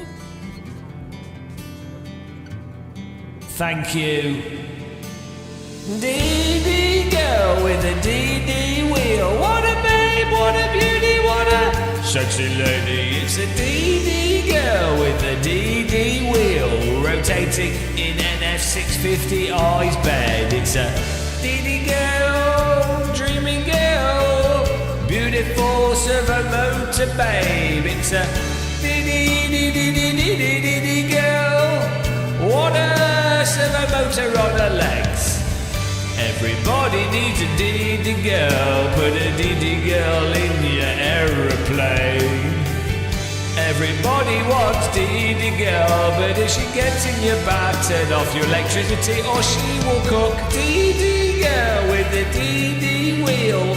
NF650i is blessed by her now. It's a DD girl, dreamy girl, powerful, AccuForce, Fanatec, Simu, Cuban Moser, a Moser Force fitted back. She's got it all on her legs, and her arms, and her neck, and her body is entirely constructed of servos. Thank you very much. Thanks for being a member, NF650. I really appreciate that. Welcome to the Teapot Club. You are now a box of tea. Beautiful song. Beautiful emotion. Thank you very much. Britain's got no talent. Yeah, good job, mate. Good job. Yeah, good job, mate. Good job. That's so stupid. That guy, yeah, good job, mate. Good job. Thanks, 07 buck. You're gonna watch the adverts. It's a time. This is a good time to watch adverts. Counter debate is Where are our rockets? Ro- Rolling on the floor, laughing. You can have a Church of Force feedback. We don't have rockets on this setup. We need to land somewhere to get more fuel, guys. Bloody hell, look how big the canyon is. Hang on, there's a church flying over the Grand Canyon. What's going on? Religion's gone too far. I knew something would happen when the Pope died, but I wasn't expecting a British church over the Grand Canyon. Thank you very much. Order! Order! Where can we land to refuel? Because I think we have to be landed to do fuel. There are some shrubberies down here. Woo! Yeah, really appreciate the support, guys. Thanks for wasting your money so I can waste my life. That's a fair trade, really, isn't it? Wasted money for wasted life. Oh, there's a nice path along here. Look at that. Quite a few people have walked on that, I think. We are getting a bit low on fuel. Where's the next airfield? This always happens to me. We always run out of petrol. Oh, it's bloody miles away. I thought there was an airfield right on the canyon. What's this about? They all have been... Oh, no. We're never making that. Oh, bugger. Maybe we can land in the canyon and someone could fly a drone with some fuel to us. Yeah, the red blinking light is fuel rear. Let's try landing in the canyon. Canyon landing. Can you land the canyon? No, so we've already used the front fuel tank and the rear fuel tank's low. You can see it on the right there. We're probably got about 20 minutes of fuel, 15 minutes of fuel. So let's just land in the canyon. Let's see if we can find somewhere to land, and then I think we can add fuel once we're on the ground.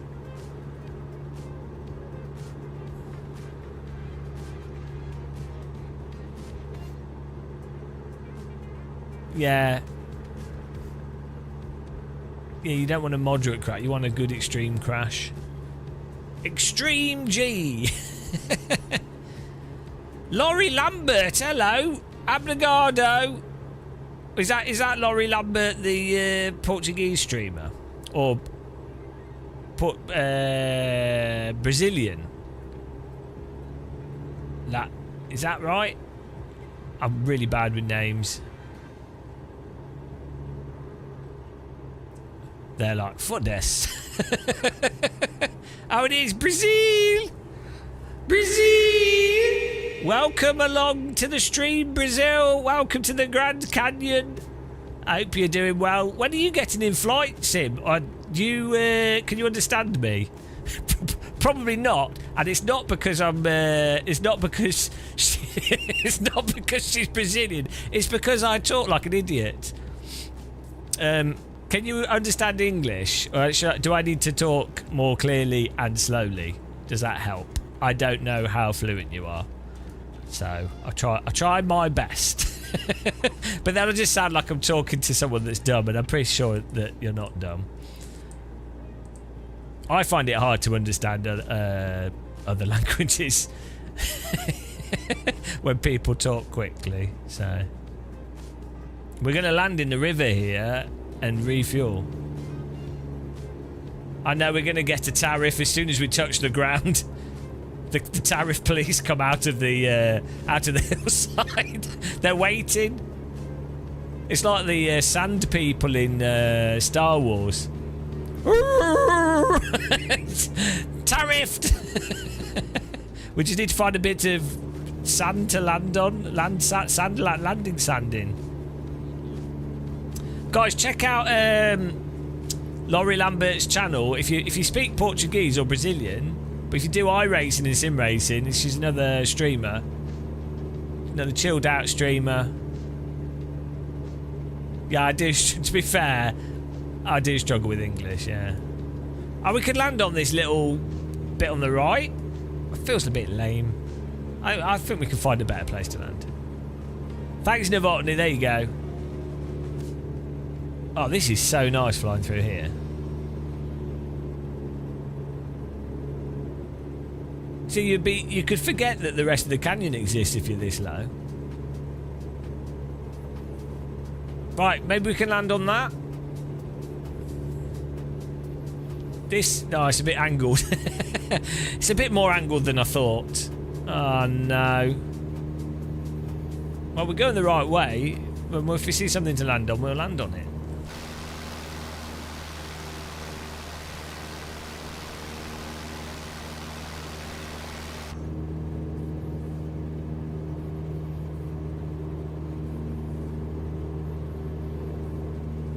Get in there. Thanks for subscribing, Michael Pick. Welcome along. Appreciate the sub. Bloody hell. I need a non-alcoholic Guinness, which I did buy. I bought some chocolate wheats, which I've never had before. I might give an Oblivion Remaster a go, maybe. I don't know. We tend to just play driving sims and flight sims, and I spend a lot of time doing that. And we play Hell Let Loose as well. I'm not a big fan of Oblivion. I think it's a good game in many ways, but I don't like the AI and the way the moves and the way the weapons and stuff work. So I appreciate it as a game. So don't get me wrong. I don't think it's a bad game, but it's not really my cup of tea in how it's done. I prefer the top-down games of that type of game. We ain't found anything to land on, guys.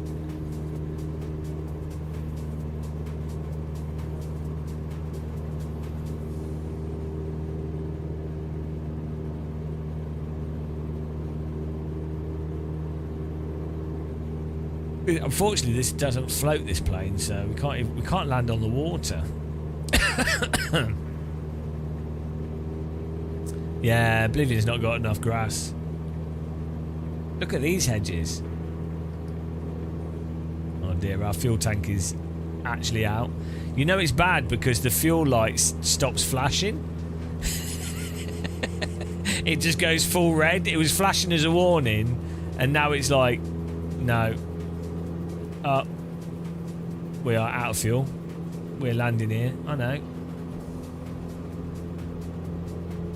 No, we're okay.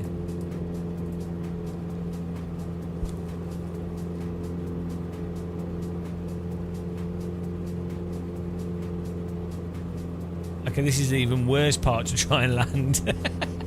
Guys, we've run out. We've run out of. Oh no, we're barely staying afloat. Oh no. And the valley's getting worse. You don't. A good tip for flying is you never put yourself in a situation you can't get out of. Unfortunately, we've just put ourselves in a situation we can't get out of.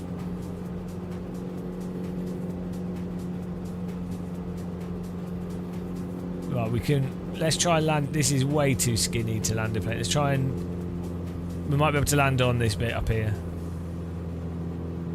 Oh dear. It seems a bit weird, the flying dynamic. Oh my goodness.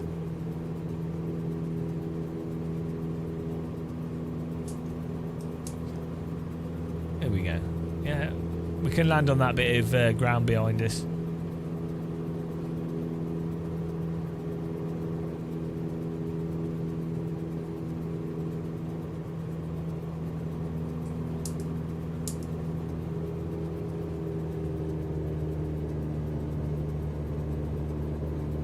Oh, look at that.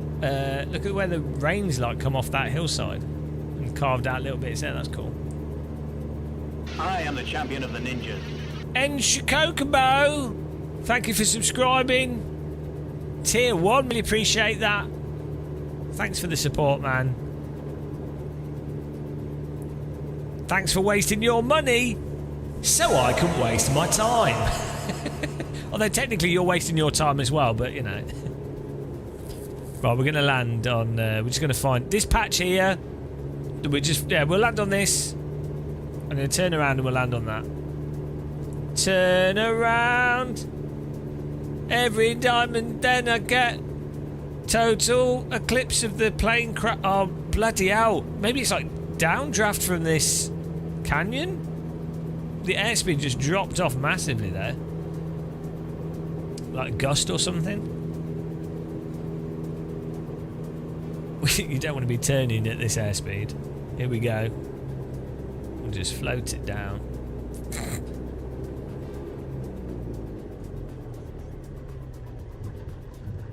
Oh, it's bumpy! Bumpy! Oh.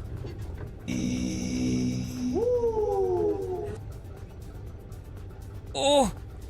Stop rolling down the hill! Stop!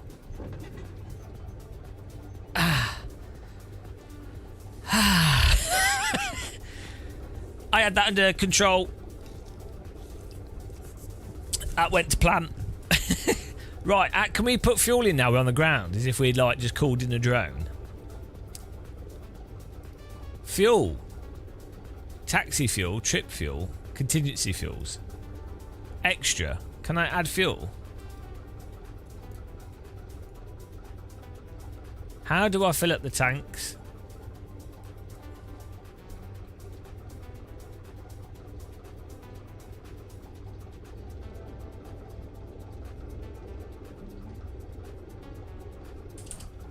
Whoops.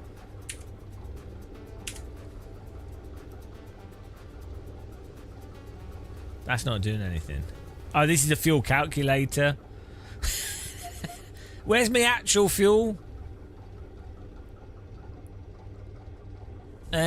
You've no ice about Dangerous Bold Man. Is it underweight? Who are you calling fat? Yeah, it's in the menu, but can we not add fuel here? We should have started the stopwatch. Maybe we can't. Maybe we can't add it. The aircraft icon. What's that? Oh, in this. Ah, there we go. Look. I'm a bit slow. Where is it?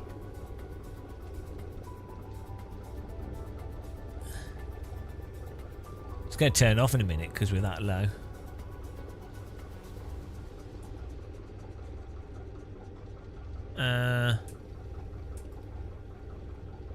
How do I add fuel? Can I do it?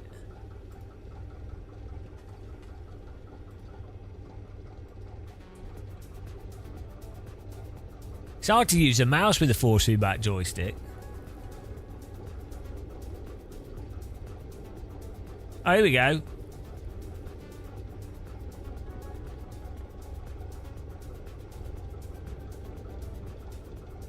Yes! We have fuel. We've done it.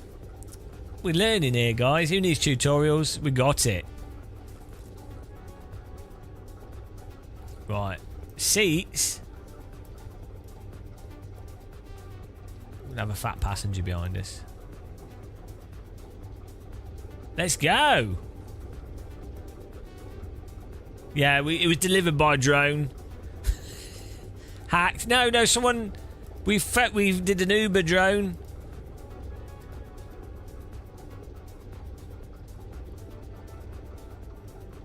Where's the flight stuff? Oh, here it is, flight planner. Perfect. Wunderbar. Now we've got to take off. Not a real sim. No, you can phone in for fuel. Oh, there was an airport not that far. This airport wasn't even that far away. Oh, well.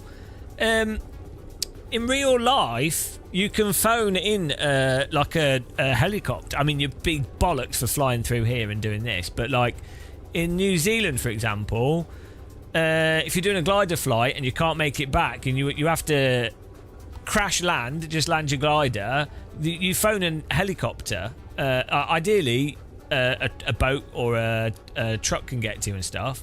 But worst case, you would phone a helicopter. The helicopter comes and pick you up, and you have to pay like, what is it, like a?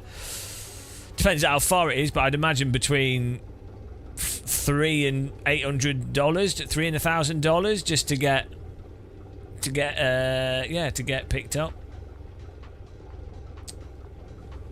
Here we go, though. We're ready. We're ready to continue. That was awesome. The problem is now, though, we're on a hillside.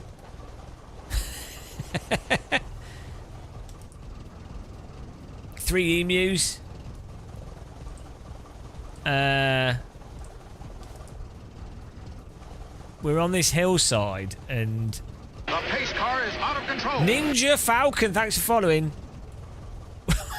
We've got to take off from this hillside. Let's turn the flaps up. Maybe flaps on half is a good idea.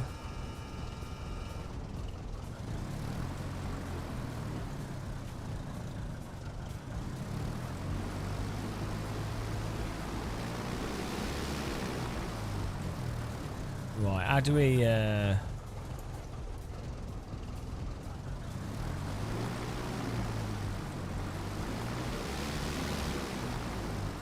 where do we... Should we just take off down here? Yeah, that's what I'm thinking. 1 notch on the flaps. We'll put the parking brake on to start with and hope that the nose doesn't flip over. Right. Here we go, guys. You ready? Fasten your seatbelts, ladies and gentlemen. Go! Oh, dear. Oh, bloody bumpy. Oh, I've got my... We're pulling back. Oh, bit of right run down the hill we go. Ah! Oh! Ah! No!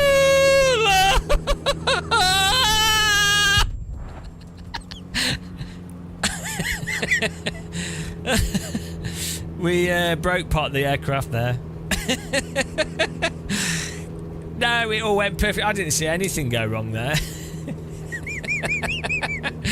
I like how we tried to save it and ended up flying straight into a wall. We made it worse. It just kept getting worse. It kept getting worse. It would have been better off to just turn it into the ground than to fly straight into a wall. Anyway, we're successfully continuing the flight. I didn't see anything. Beautiful. We've got The fuel. pace car is out of control. We've got fuel. I don't know why people won't let me fly their planes in real life. No, Mr. Whip Derby, we're totally flying.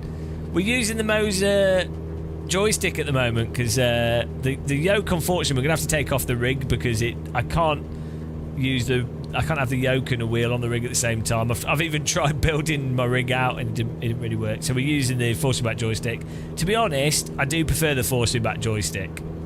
For me, I can see people that would like the yoke more. But I'll do a video talking about the main differences at some point.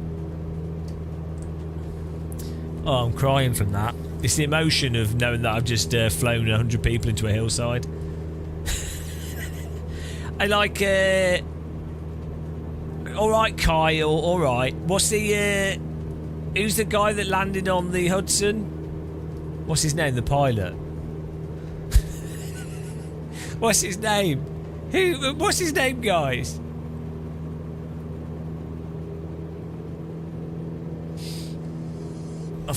Sully, Captain Sully. Now we're going to get 300 people saying Sully with the delay. Yeah. Instead of it being Captain Sully, it's who landed on the Hudson. It's Captain Gamer Muscle who flew into the hillside. Which Captain Sully, who skillfully reacted to a bird strike and skillfully landed on the Hudson, versus Gamer Muscle, who, for no reason at all, flew the plane into a hillside.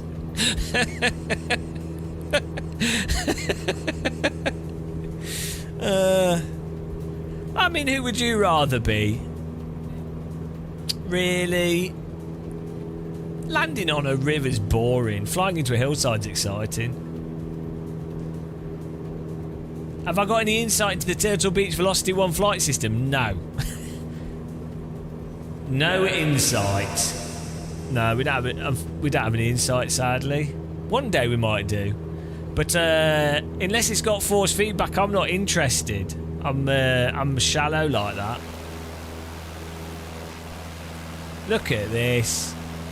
So we're about halfway on our journey here. Beautiful. Oh, the flap can go up.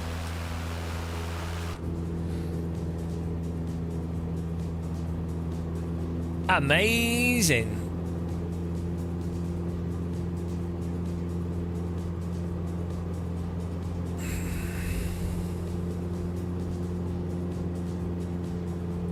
Avant.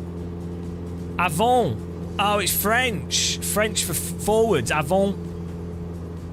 Arrière. Yeah, there we go. I should have known that as I speak a bit of French. But why would you write it in French and then English? Like, is this a French aircraft? Oh, it is. It makes sense. It's got American flag on it, but it's French in the cockpit. Look. Avertisseur décochage. Ah, it's all in French. I didn't notice. Oh, it makes sense now. Look, le intercom. Yeah. Well, there we go. That you've cracked the code, Novotny. That was like one of those escape rooms. Avant, arrière, derrière, devant. Allez, c'est parti. What's fly in French? What's fly in French? Vol. No, that's drive. Le fly. Yeah, French plane's fine, tariff free. Shady Sim, I flew in DCS with a guy that landed on the Burj Al Arab in Red Bull Club. Oh, yeah, I saw that video. Vola, that's it. Yeah, I knew it was something close to, like, Vol. Yeah. Last time I ever said that word was like 15, 20 years ago. Brain was like, not accessed these neurons for so long. What are you doing? But I'll have known it through like throwing like frisbee and stuff. Don't think I ever flew when I was in France.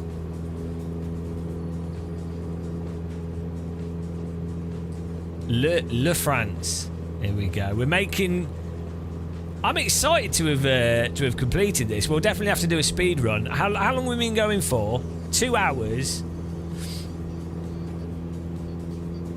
I think someone said in chat that they've done this. They've kayaked it. How long did it take?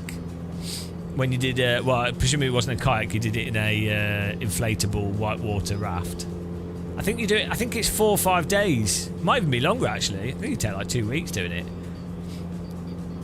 Probably depends how fast the water's flowing and how committed you are. I imagine most of the tour groups and stuff take it a bit easier. Maybe it's like a whole week. It's quite a distance. It's weird with like kayaks and boats and stuff. If water's flowing quite quickly, you can cover a huge distance, especially if you're not stopping. Like you can easily do 20 miles in 12 hours. Yeah, it's. I say I looked into it. The cheapest price is about $3,500.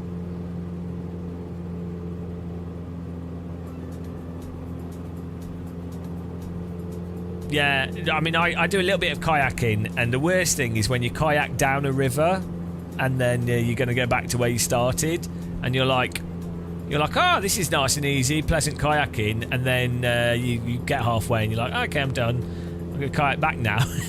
And you're like, oh no, I've got to kayak upstream. And it's like, this is taking a lot longer. Even though you planned for it, it just feels like you're not moving.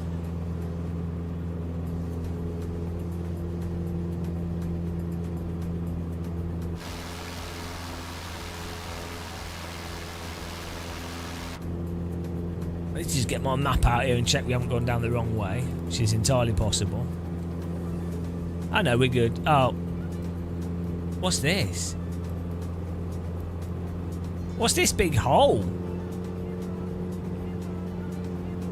Should we check the hole out? I think we have to. Tell you what, we'll fly. We're going to keep flying the canyon because we're doing the canyon, but we'll. Is that just the top? Oh no, it's just the top. It's not a hole. It's just it's an illusion. That's the top of the canyon. So we're just going to keep flying around. So yeah, it's where all the aliens are. We're good. Look at that. That's the end point. We've gone all the way from here. Beautiful.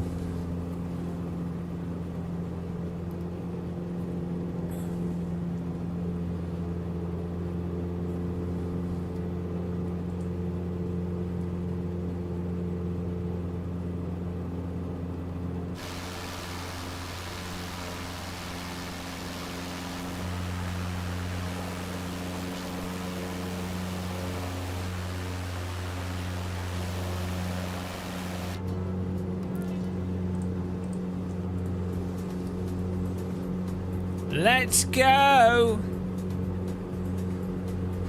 It's almost. We might have to do a landing to pick up a Guinness. A non-alcoholic Guinness. I don't know what I was thinking last night when I ordered my shopping, because I bought 4 non-alcoholic Brewdog beers, 4 non-alcoholic Guinness, and then I bought 3 bags of frozen mixed fruit, and then like 3 bags of mixed vegetables, and then I bought like 10 cans of tomato mackerel, spicy tomato mackerel. I didn't buy any biscuits or anything. I was just, for some reason, even though it was early in the morning and I was being impulsive, I only bought healthy stuff. Don't know what's wrong with me. Here we go. We're coming out of the mega part of the canyon.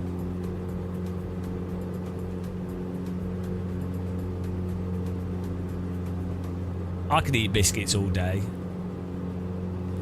Was it formed by ice? Not really. I think it's mostly just erosion from this water. Like it's not like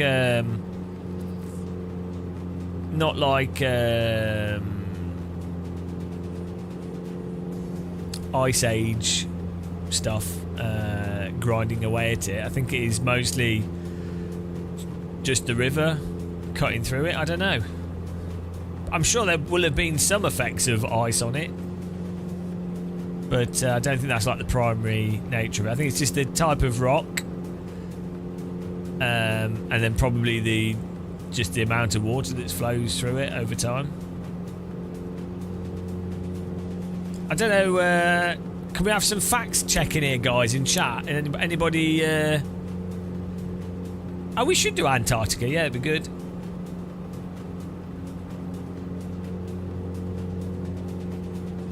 Well, it'd be ironic if the younger driest was actually wet.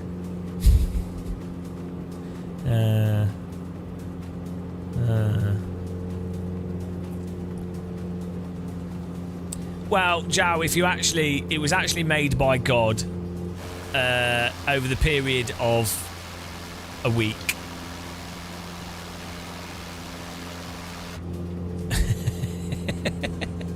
It was actually done in a week. These things happen.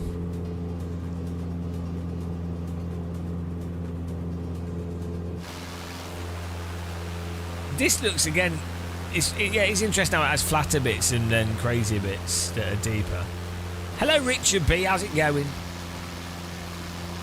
I mean, the Ice Age is always involved. You know what the Ice Age is like. Cheeky Ice Age. You think it wasn't involved, but you can trace a lot back to the Ice Age and its shenanigans. Canyon was carved by the Colorado River over millions of years, and the process was abided by tectonic uplift and erosion. I enjoy a glass of tectonic uplift. Yeah, there you go. It was just erosion from the Colorado River mostly, and then it will have been the material, the type of stone.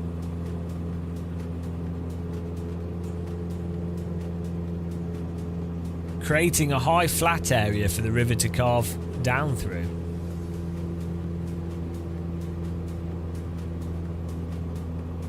Tectonic uplift. Hallo, ich bin tectonic uplift.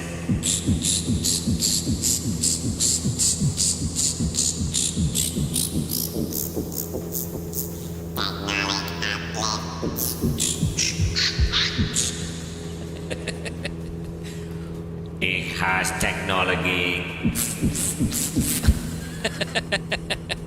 That's how it would. That's how their songs sound. Ich bin ein Aeroplane.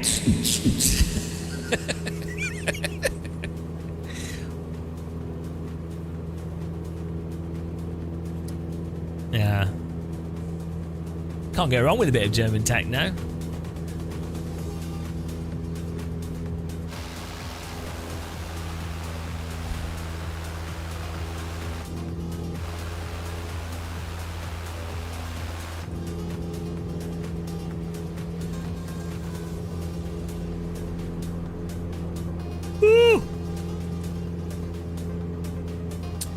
Well, it was, yeah, the ancient Egyptians got bored of building pyramids, so they just dug. This is actually what they built the pyramids out of.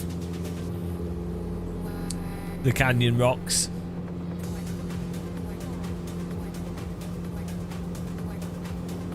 Berlin. I've never been to a German nightclub. I'd like to go to one, but every time I'm in Germany, I'm normally exhausted.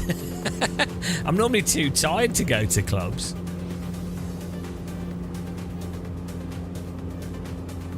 or try to avoid catching something. But it's something I want to do.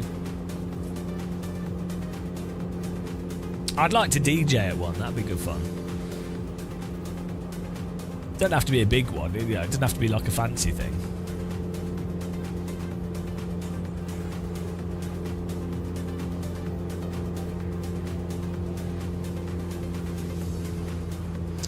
The thing is, the DJing scene has got a bit... It's a bit weird. I think over the last 5 years, it's really got way even more superficial than I think it even used to be. Like, I think it's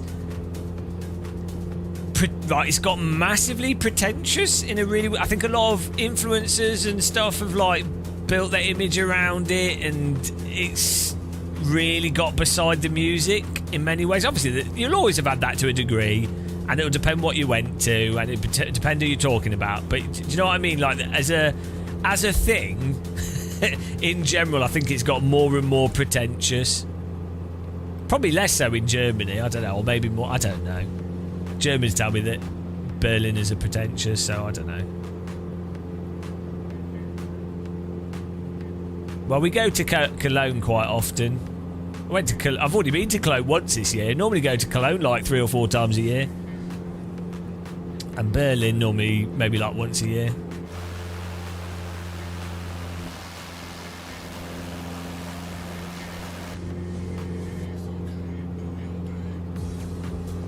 Here we go, look at this. Should we get a bit more altitude again?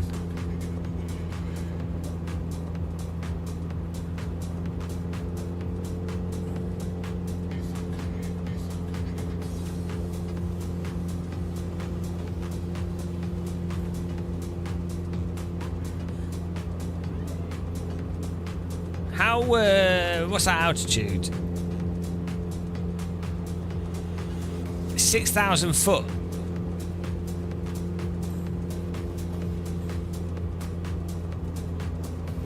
Book an extra few days.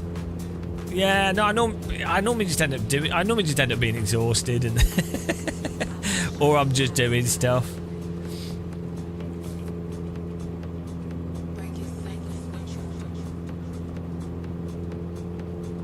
Whereabouts is that in Cologne, John? Thing is, last time I was in Cologne was like a month or two ago, and it was when they were doing the festival.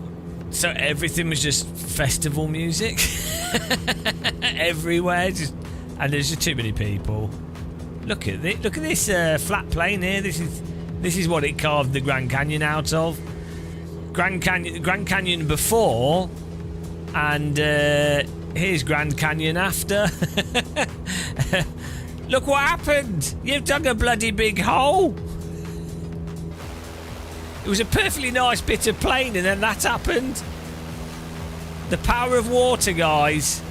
If you leave your hose pipe on in your garden for a few million years, it'll go from garden to mountain.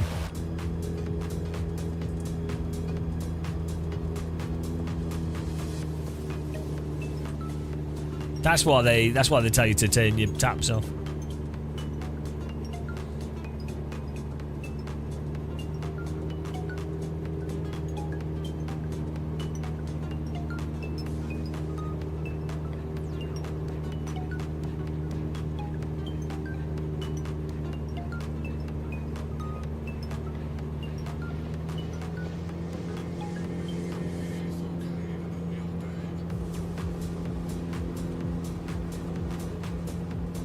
Well, I don't know where those places are. That's too complicated, John. You've got to keep it simple to me when you're explaining places. Oh, let's fly through this gap here. Is it the north or south or east or west? How far from the Hauptbahnhof? Look at this. Shortcut, Mega Apex. Wow.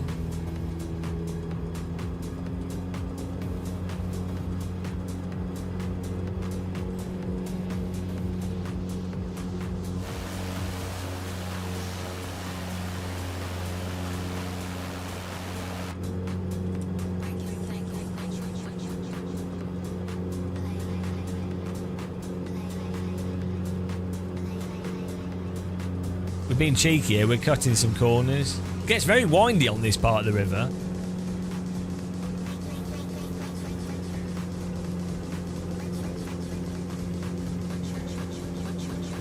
Ah, okay.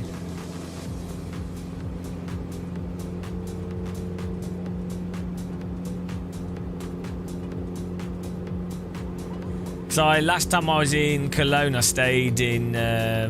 Was it the last time? No, the time before the last time, I stayed in Dusseldorf for a week, and I was getting the train in. But it was on. I did actually. Mostly, I was getting it on the east side of the river. I think it's east side. I think that's the way it orientates around there. And but occasionally I got a train on the other side.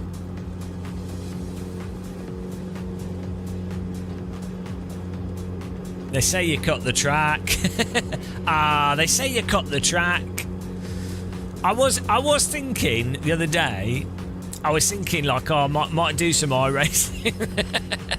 Thinking, I didn't mind Dusseldorf. Yeah, I was thinking I might do some iRacing MX-5 or something. Depending on what track is running at some point. I'm ready for the pain. Yeah, I didn't mind Dusseldorf. Like, there's a lot of people doing drugs and things around the hotel. So I stay in a hotel next to the Dusseldorf Bahnhof. And it was a nice hotel, actually. I can't remember which one it was. It was a nice apart hotel. It was surprisingly not that expensive, especially compared to Cologne. And actually, if you're going to go to Cologne, you might as well stay in Dusseldorf, right? And just get the train in. Because there's so many trains that go in, and it's only 30 minutes. Well, between 15 and 30 can take an hour, but 15 minutes you can get trains in, and you can buy a Deutschlander pass, so you save a fortune. And especially if you're going to Gamescom, the train stops at the Gamescom station, so it's not. If you were staying in any of the hotels in Cologne, you would kind of have to walk the amount of time it would take on the train to get to Dusseldorf. So it works out surprisingly well, a lot cheaper. I guess if you're staying out partying until 4 in the morning, the trains like run from like to midnight and then go again at like 4 a.m. So Dusseldorf is way cheaper than Cologne for hotels.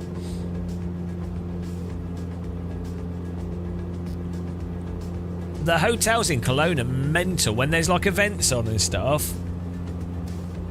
Yeah, when there's events on in Cologne, it's like 200-300 euros a night in Cologne, sometimes more.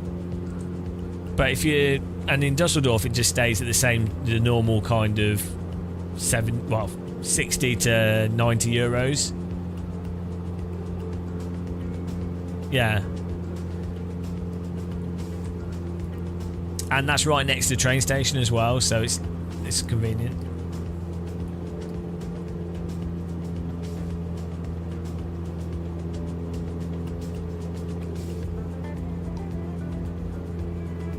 That's a weird thing in Germany as well. I don't know if it's the same in the UK. I've not really used them in the UK, but you can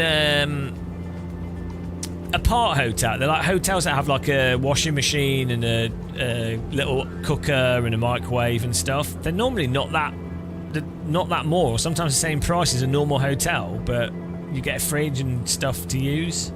And they even give you like washing up liquid for your clothes and stuff, which is crazy.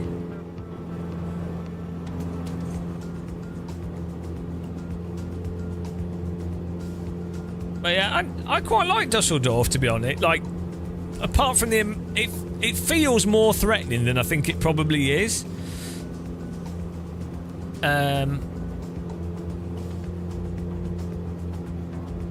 It felt less. Oh, look at these hills over here. It felt less threatening than parts of London, in some ways. In some ways, it looks worse, but then nobody attacked me and everyone was really friendly. So, yeah. It's hard to tell if I think often when you visit places, they can tell that you're not native to that place, and so you're treated as like a tourist, and people everywhere tend to treat tourists different to how they treat locals. In London, for example, they just beat tourists up. In Paris, they just spit on tourists. But in Germany, they're nice and friendly to tourists for some reason. I don't know why. Look at this. So this is coming towards the end of the Grand Canyon. And it actually gives you more of an idea of what the canyon was. So this is, well, I don't know, how do you define like older and younger bits of canyon? But you see here how these plains are. And then the hills in the distance.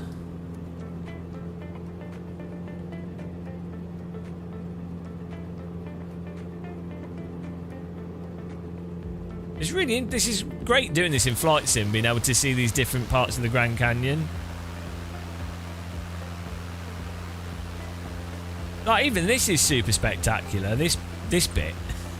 I mean, if you did like a tour trip to the Grand Canyon, you probably wouldn't even see this part of it. But this is like equally mental, the fact that this is totally flat for as far as the eye can see almost, and then this massive ravine. In a sense, this is almost, you know, it's spectacular in its own way compared to the main part of the Grand Canyon, or the famous bit. But I don't know what would be older or younger, or how you classify that.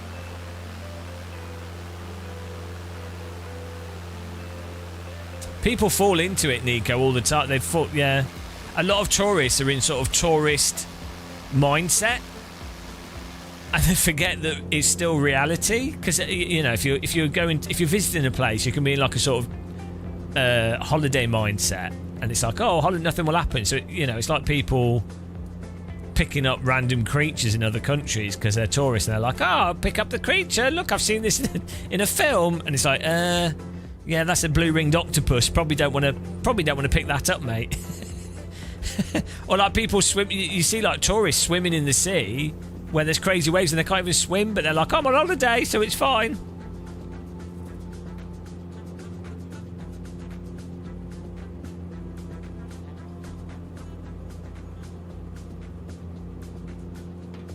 But yeah, unfortunately, people fall off waterfalls and stuff all the time. When they've dried up and there's a lot less water, then people are like, oh, I want to walk to the edge of it, and then obviously it's slippy and they fall off it.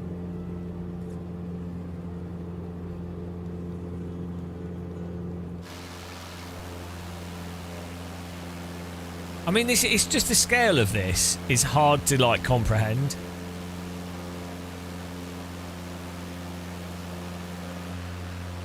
Mind you, Nico, people watch this live stream and they are mere minutes away from brain death. So, you know, it's pretty similar. They wander in here thinking, oh, this is just a random bold British guy playing games. I'm sure this will be a nice distraction. And within a mere few minutes, absolute brain death has occurred. And the sad thing about brain death is that you don't notice it. It's like if you drink lead. From your perspective, things just seem more complicated, and blood comes out of your nose. Look at this terrain here. Look at this pattern. That's weird. So this is like runoff. Like it's like the sort of fractal aspect of terrain. But you can see how this is like a mini canyon. And that's all from you can see the trails of where the waters run along here. It's in the process of creating an even grander canyon. Canyon Wars.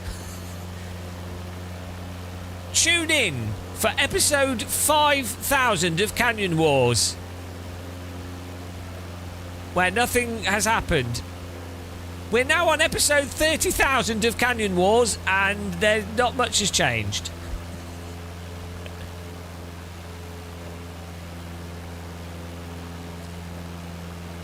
Unfortunately, I was going to say syllables, but that is 3 syllables. Is syllables? That's 3. It's 3. What's that called? If a word is what it's what, yeah, you know what I'm getting at. They have a place with glass walkway. Yeah, ironically, because you knew I'd have taken the piss out of you, Novotny, if it had more than 3 syllables. That's why. He knew if he typed that and it had more than 3 syllables, immediately I would have gone, you idiot, see? And then he was like, I'm going to preempt that bloody game of muscle by checking beforehand. And then if it had more than 3 syllables, he would have used a different word. See what happens? That's the damage. That's the true brain damage you get from this channel. National Geographic game of muscle. Yeah, next episode, Ancient Aliens of the Grand Canyon.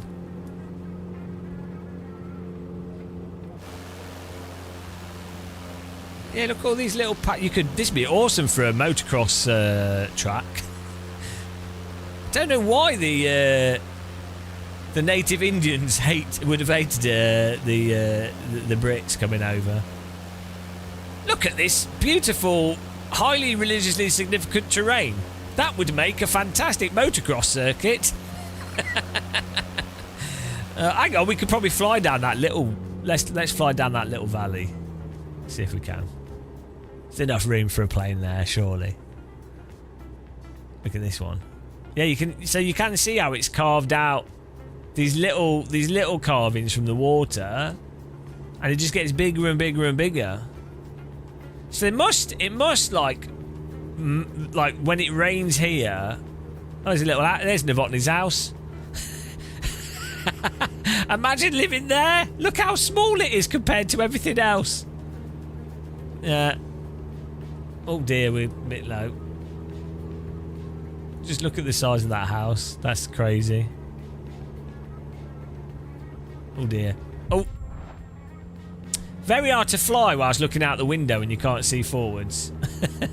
And killed everyone again. I wanted to look at the house. There it is. All right. This is why you need a VR headset.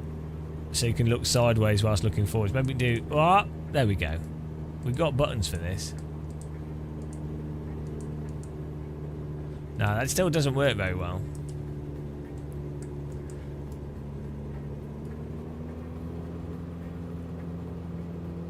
I wanted to fly past the house. How long does it take? Probably about 3 hours. Or maybe 2 hours if you're not messing around.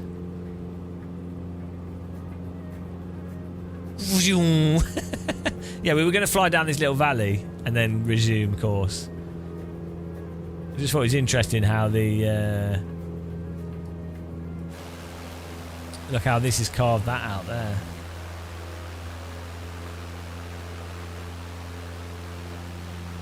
This is quite far from the main part of the Grand Canyon. And it's still pretty damn grand, I'll be honest.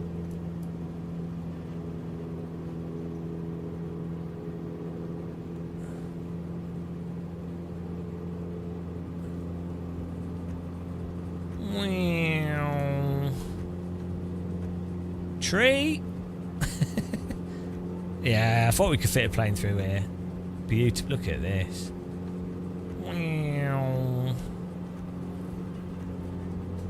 Woo! Oh, it's a little bit turbulent. Woo!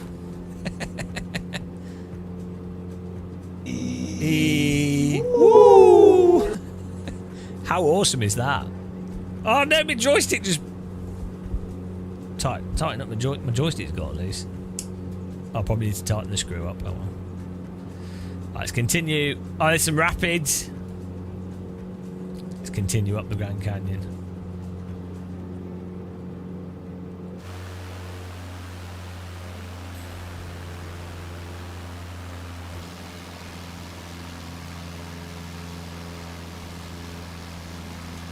Oh, what's going on with my joystick? Oh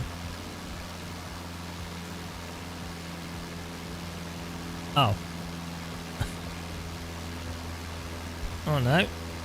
Oh, I think the We just need to tighten up. So we have a rotation thing on it to rotate left and right. That's what this shaft here gives you, an extra axis. But there's a locking pin, but it's got a bit loose. We need to tighten it up.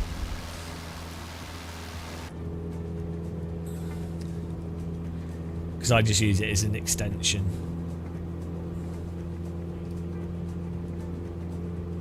I need a cup of tea, guys.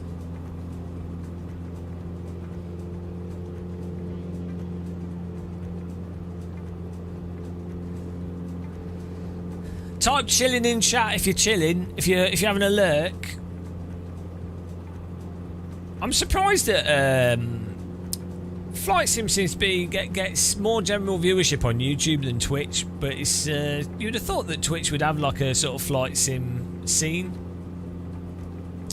which is just interesting. It's weird that some games hello, Affy Coops. It's weird that some games are more prominent on like YouTube or Twitch or what have you. It's just strange.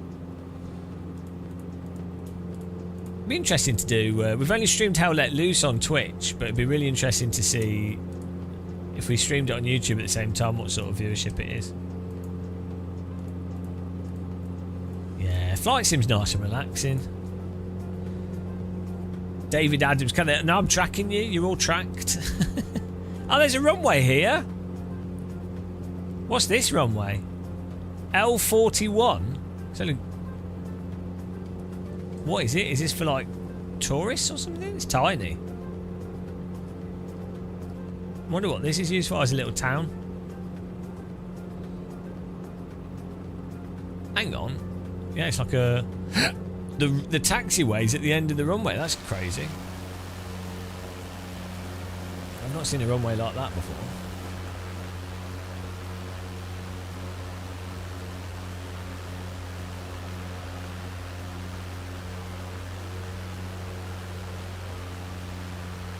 Look at that.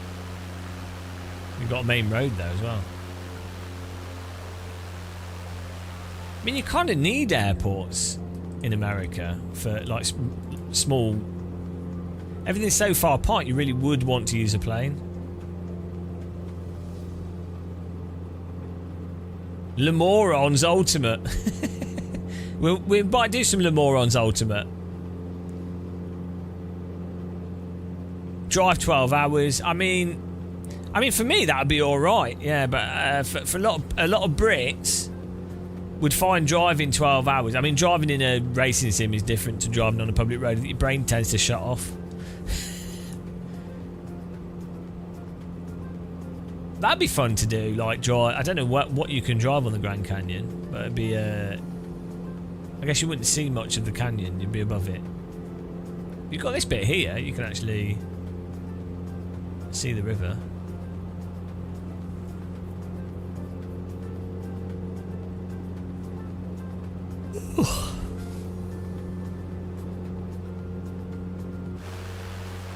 I mean, that is bonk. This is a real place, guys. This is a real place.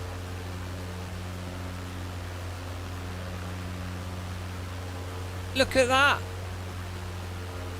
That's real.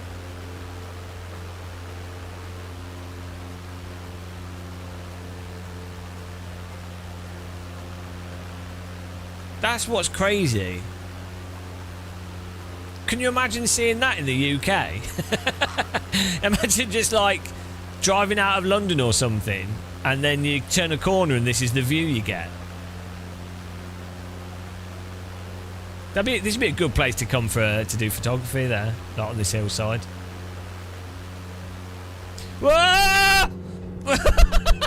I was looking behind. I knew that was coming. Who put that hill there? That caught us by surprise. I just noticed the terrain under us getting close. I was like, probably should watch out for that. Right, where's the river gone? Why is it go? Oh, we'll go up there. That was close.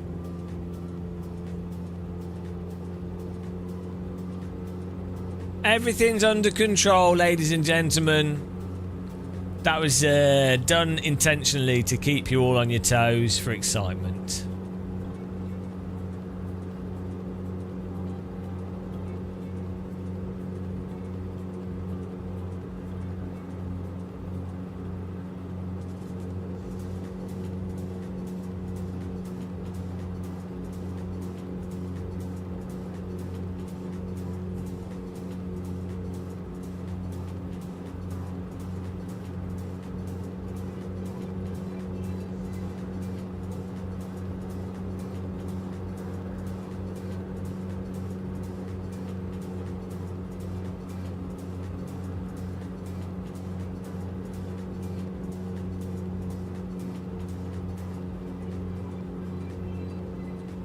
I reckon we can fly through this bit nicely.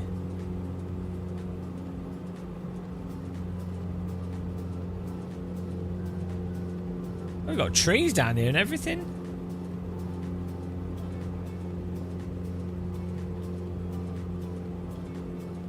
Well, if you die, you wouldn't know, so it's fine.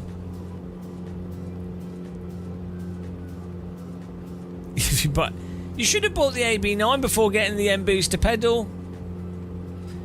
And you should buy 5 of them with my affiliate link, obviously. It's a sensible thing to do. Yeah, the AB9 joystick's better than the M booster pedal. I mean, the M booster pedal's nice to use, but it still needs... Have you got it yet? They still need to like tweak the software a bit on it. It's improving each time they do an update. I appreciate it. But yeah, if I was choosing, I would have bought a joystick before getting the pedal, because for flight sims, the force feedback joystick is incredible. Ah, you just ordered it, nice. The way I use the M booster pedal mostly is that I set the I have it quite stiff and mostly just use the load cell. And it moves a bit, but not much. And then I have a vibration for 70% of force, which you could do with tactile transducers and stuff. And I also have the ABS set up on it, but LMU doesn't work with ABS yet. I think it will do soon. And that's nice. They haven't been able to feel the ABS through the pedal's nice. But I still think it probably needs like 2 or 3 months worth of software updates, because there's still like there's a bit of delay on how the motor responds to certain inputs. We're in the northeast. We started in like near we started on the Las Vegas side, and we're ending up away from Las Vegas. I wanted to have a map on the screen so you could see, but I couldn't remember the name of the software that gives you we had an app for Microsoft Flight Sim 2020 and for X-Plane actually that tracked the plane position, and then you could give a web address and everyone could follow along. You probably get tariffed to death as well. I mean, how does that work with if you buy from Moser? Yeah, no, I know Little Nav Map's too complicated though. The thing we used before is a super simple website. Little Nav Map's like a bit next level. I'm sure it works for that, but it's a bit, it's a bit beyond what we want. Ah, nice one, David. Yeah, I did that with Brexit with the Brunner. I was like, I thought Brexit was going to change the prices and stuff. It did a little bit, but not as much as I thought it might.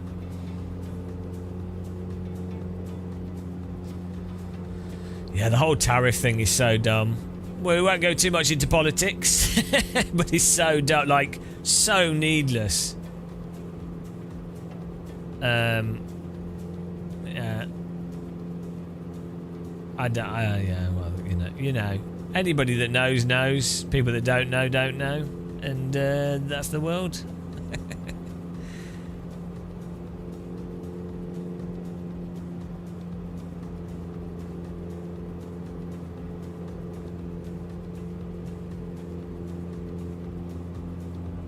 Yeah, I think for an active pedal,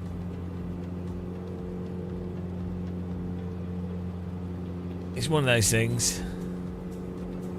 Like, it's nice, but it's not for the price. It only really makes sense as a professional thing, or you know. I mean, look, we've got power cables going over here. Let's go under them. Yeah, if you, I guess if you sim race all the time, it's worth it. And if you're a professional, you know. But if you, for a lot of people, it just wouldn't be worth it.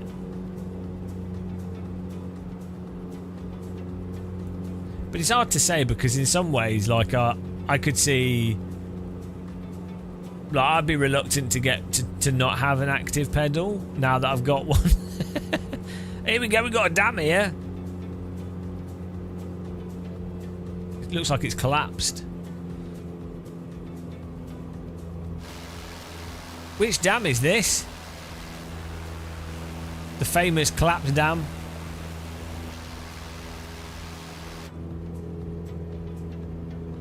Oh, hang on, we've made it.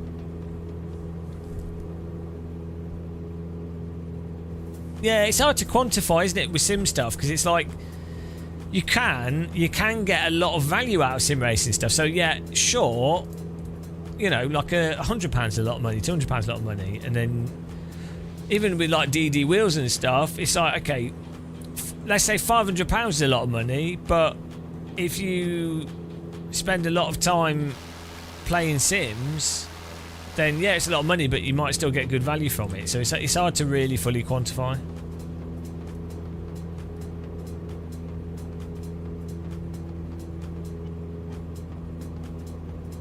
Oh, we're going to land at this airport.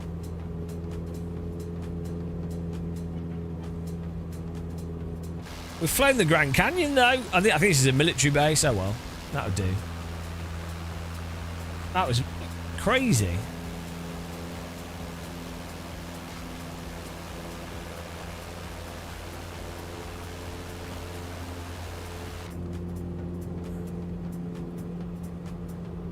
No, we'll land on the other side.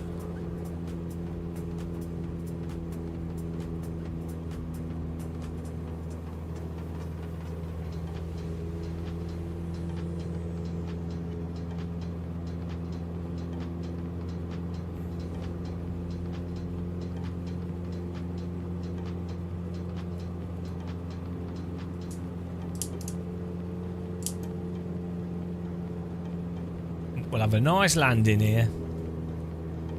Hello, Element Future. Yeah, we're going to put a wheel back on the rig in a minute. But we've just had a great... We've only flown into 3... We flew into the ground twice and a hillside once. That's not too bad, actually. I haven't tried it in VR yet, no. I think I tried Flight Sim 2020 in VR, and I used to play X-Plane in VR. But yeah, we definitely will try this in VR. But I have everything set up for live streaming, and I do really like VR, but I don't know. Like, it's awesome, but I'm quite happy with 2D in some ways. It depends. Like when I play VR, I tend to use the... We're a bit close. I tend to use the Quest 3 in different rooms.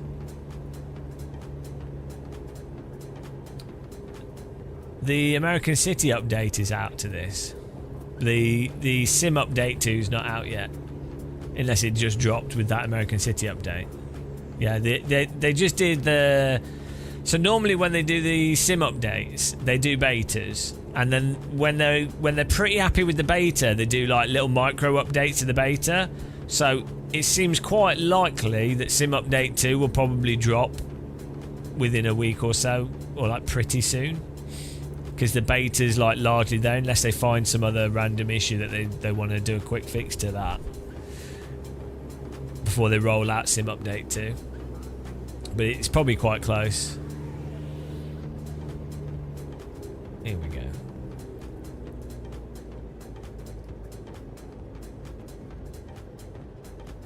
Lavash. We'll do some sim racing in a bit. That was I really enjoyed that flight. I'm simple.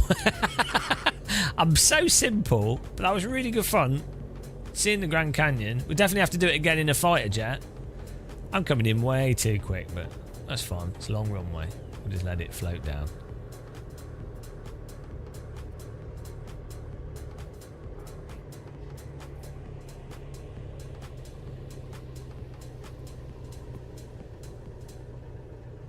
I want to see when it stalls on the runway. Oh. Oh. Ground effect. Look at that, it goes on for ages. Whoa, joyriding through there. We made it. Did that on purpose. On the limit taxi in there, a bit of understeer. Straight to the terminal. The pilots, real pilots actually do that. They'll land further down the runway so they don't have to taxi so far.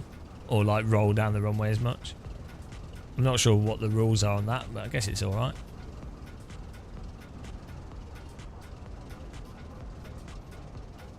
I don't know the name of this airport. It's...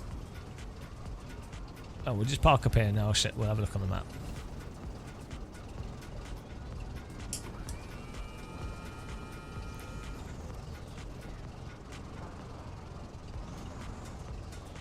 Get a skid mark from the rear tyre. We should find a parking space, shouldn't we? Let's do that.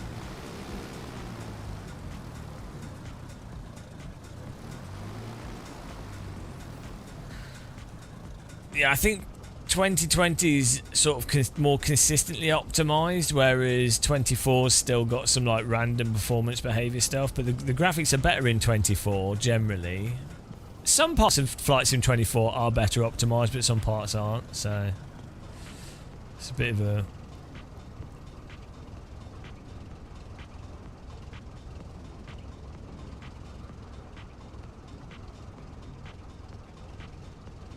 Nice. Look at that.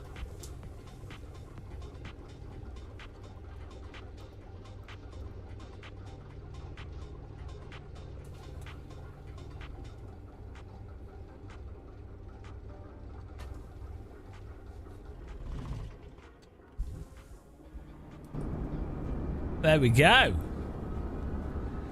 Brandon Wright, I'm flying 2024 in VR and it's excellent. You only fly GA planes. Yeah.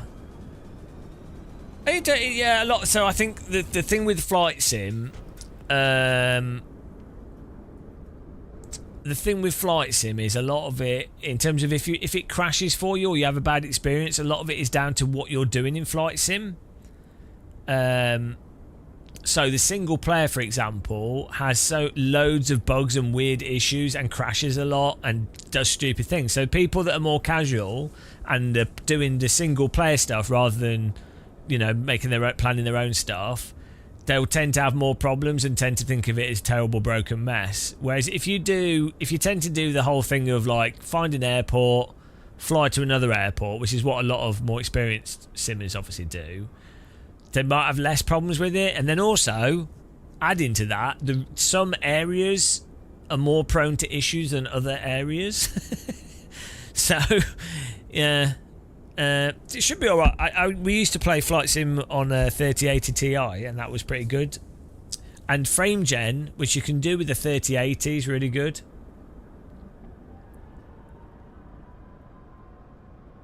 So there's a mod for the 3080 you can get for Flight Sim, which gives you frame gen, and it's really, really good.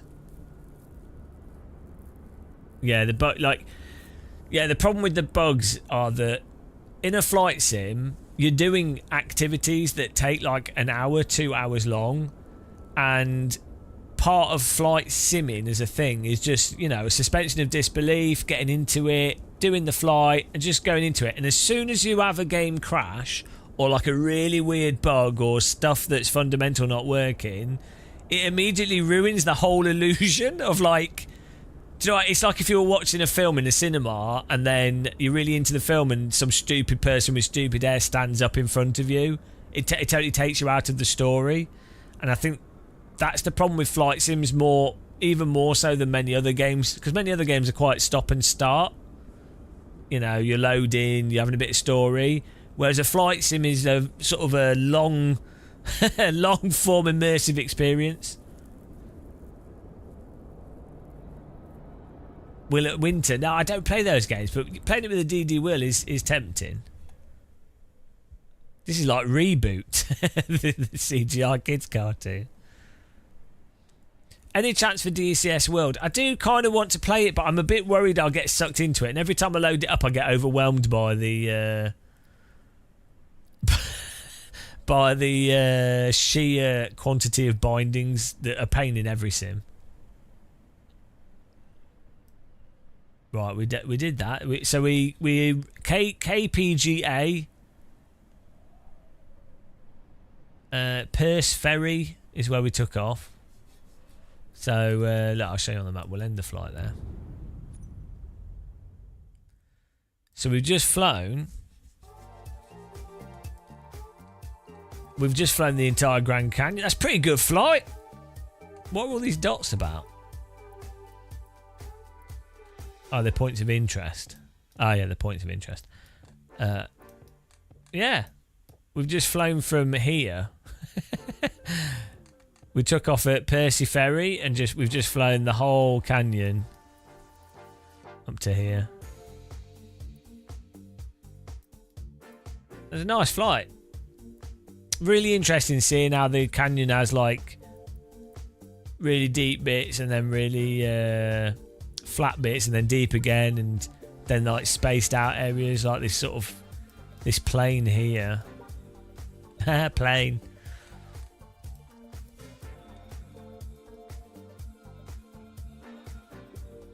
What is this on top of a hill? Yeah, this is the top of a hill.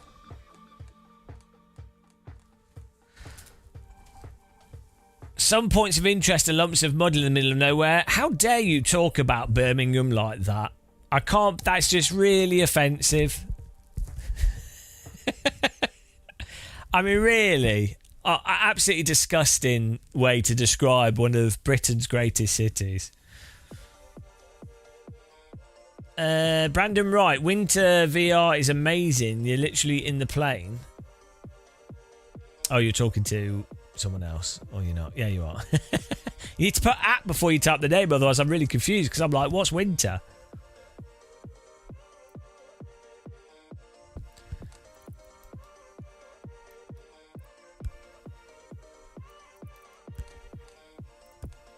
So, supposedly, there's been a city update.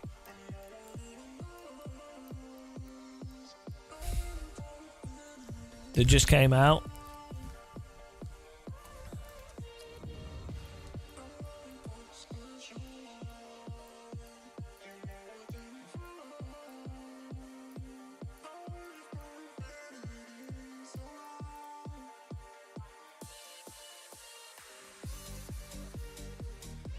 Where's the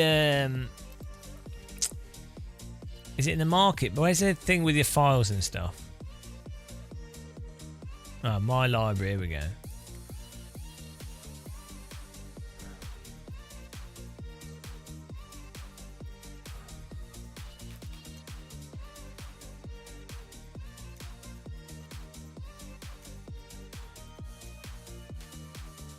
So does this now update automatically?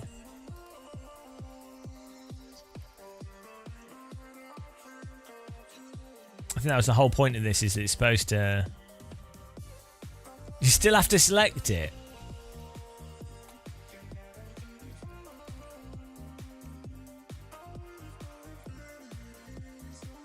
I'm not sure where we landed.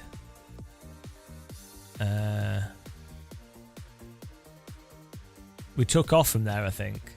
I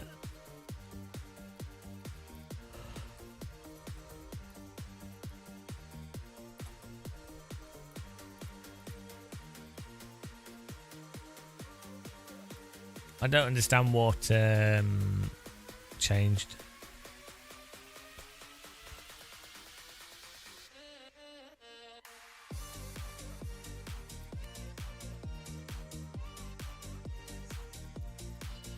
Where's that in settings somewhere?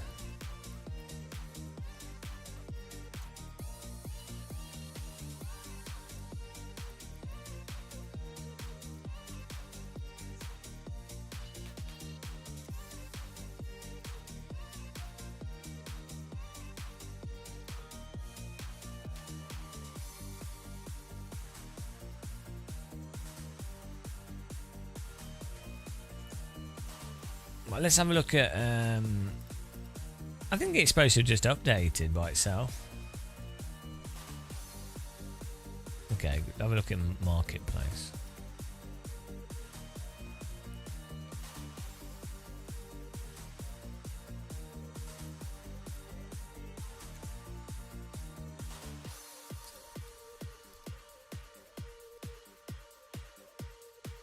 Oh, here we go.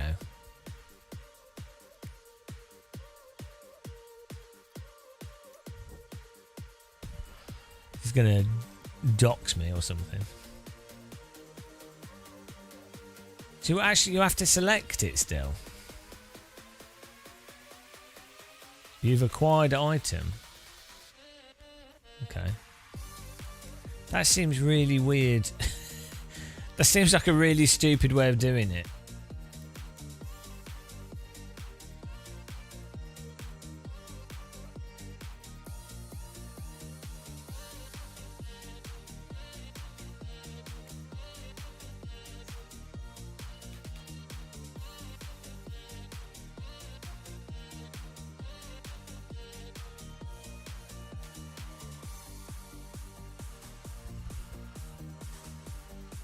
Buys the number of Simverse coins.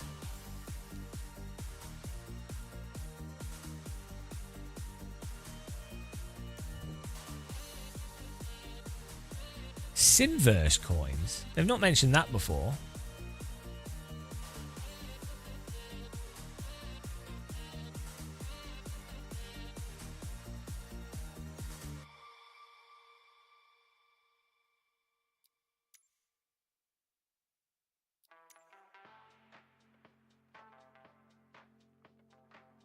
Yeah, me neither. Seems like they've accidentally leaked how they want to do a currency thing there. We have to click on each of these individually, which is really stupid. Yeah, Microsoft's new crypto.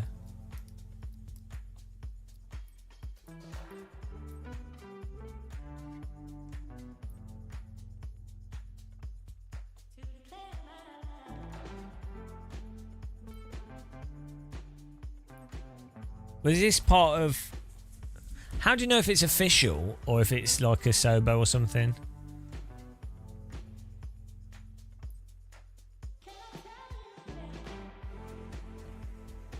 How do you select all?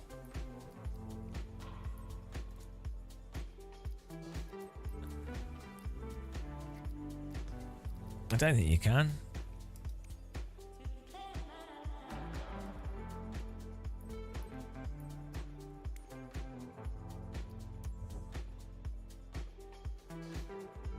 Oh, on the left, okay.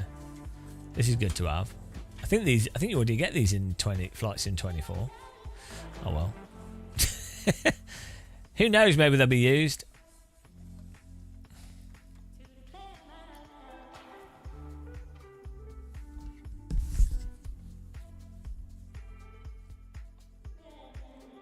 Yeah, it's weird. It's weird that a company that makes operating systems is so horrendous at interfaces. But I guess it has to work on console as well as PC, so that's the difficult thing. But still, that's streamed.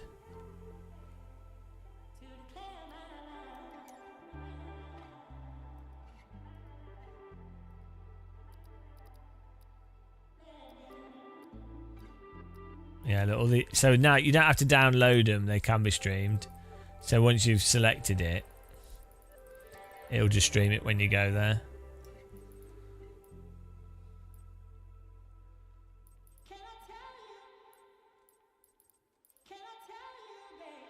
What on earth does not creator approve? Oh, because they have to say it's good enough for Flight Sim 24. Yeah, it's not really about the processor being like X32 and it being a PC in that sense. It's more that people will be playing with the gamepad and what have you. Right. That's that. We flew the Grand Canyon and it only took 3 hours. It's not bad. We could have flown to Turkey in the same amount of time. But it was a nice tour. I'm going to get some food. I might be back in a bit. I'm not sure for how long if we are, but 'cause I need to swap over the yoke. I need to swap that over with the wheel, so we'll do another stream for that. I might do that. Might have a snack and then we'll see. But yeah, thanks for joining us for this flight and watching us on Twitch and YouTube. Really appreciate it. Welcome to the new members. We have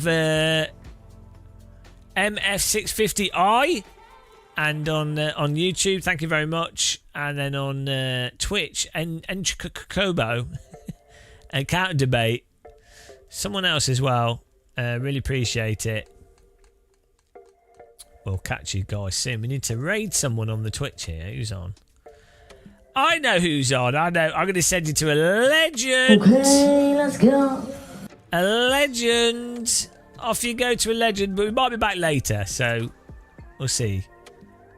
Oh, he's having a break. He's having a break. I can't send to the legend. He's having a break. Why is he doing this? Let's see if there's anybody else playing Flight Sim we can raid.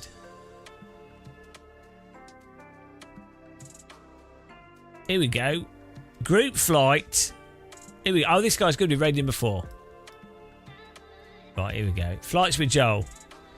See you later. Thanks for watching. Have a good one. Bye. Bye-bye. In a minute. Bye in a minute. Slow bye. Thanks again for watching, taking part, guys.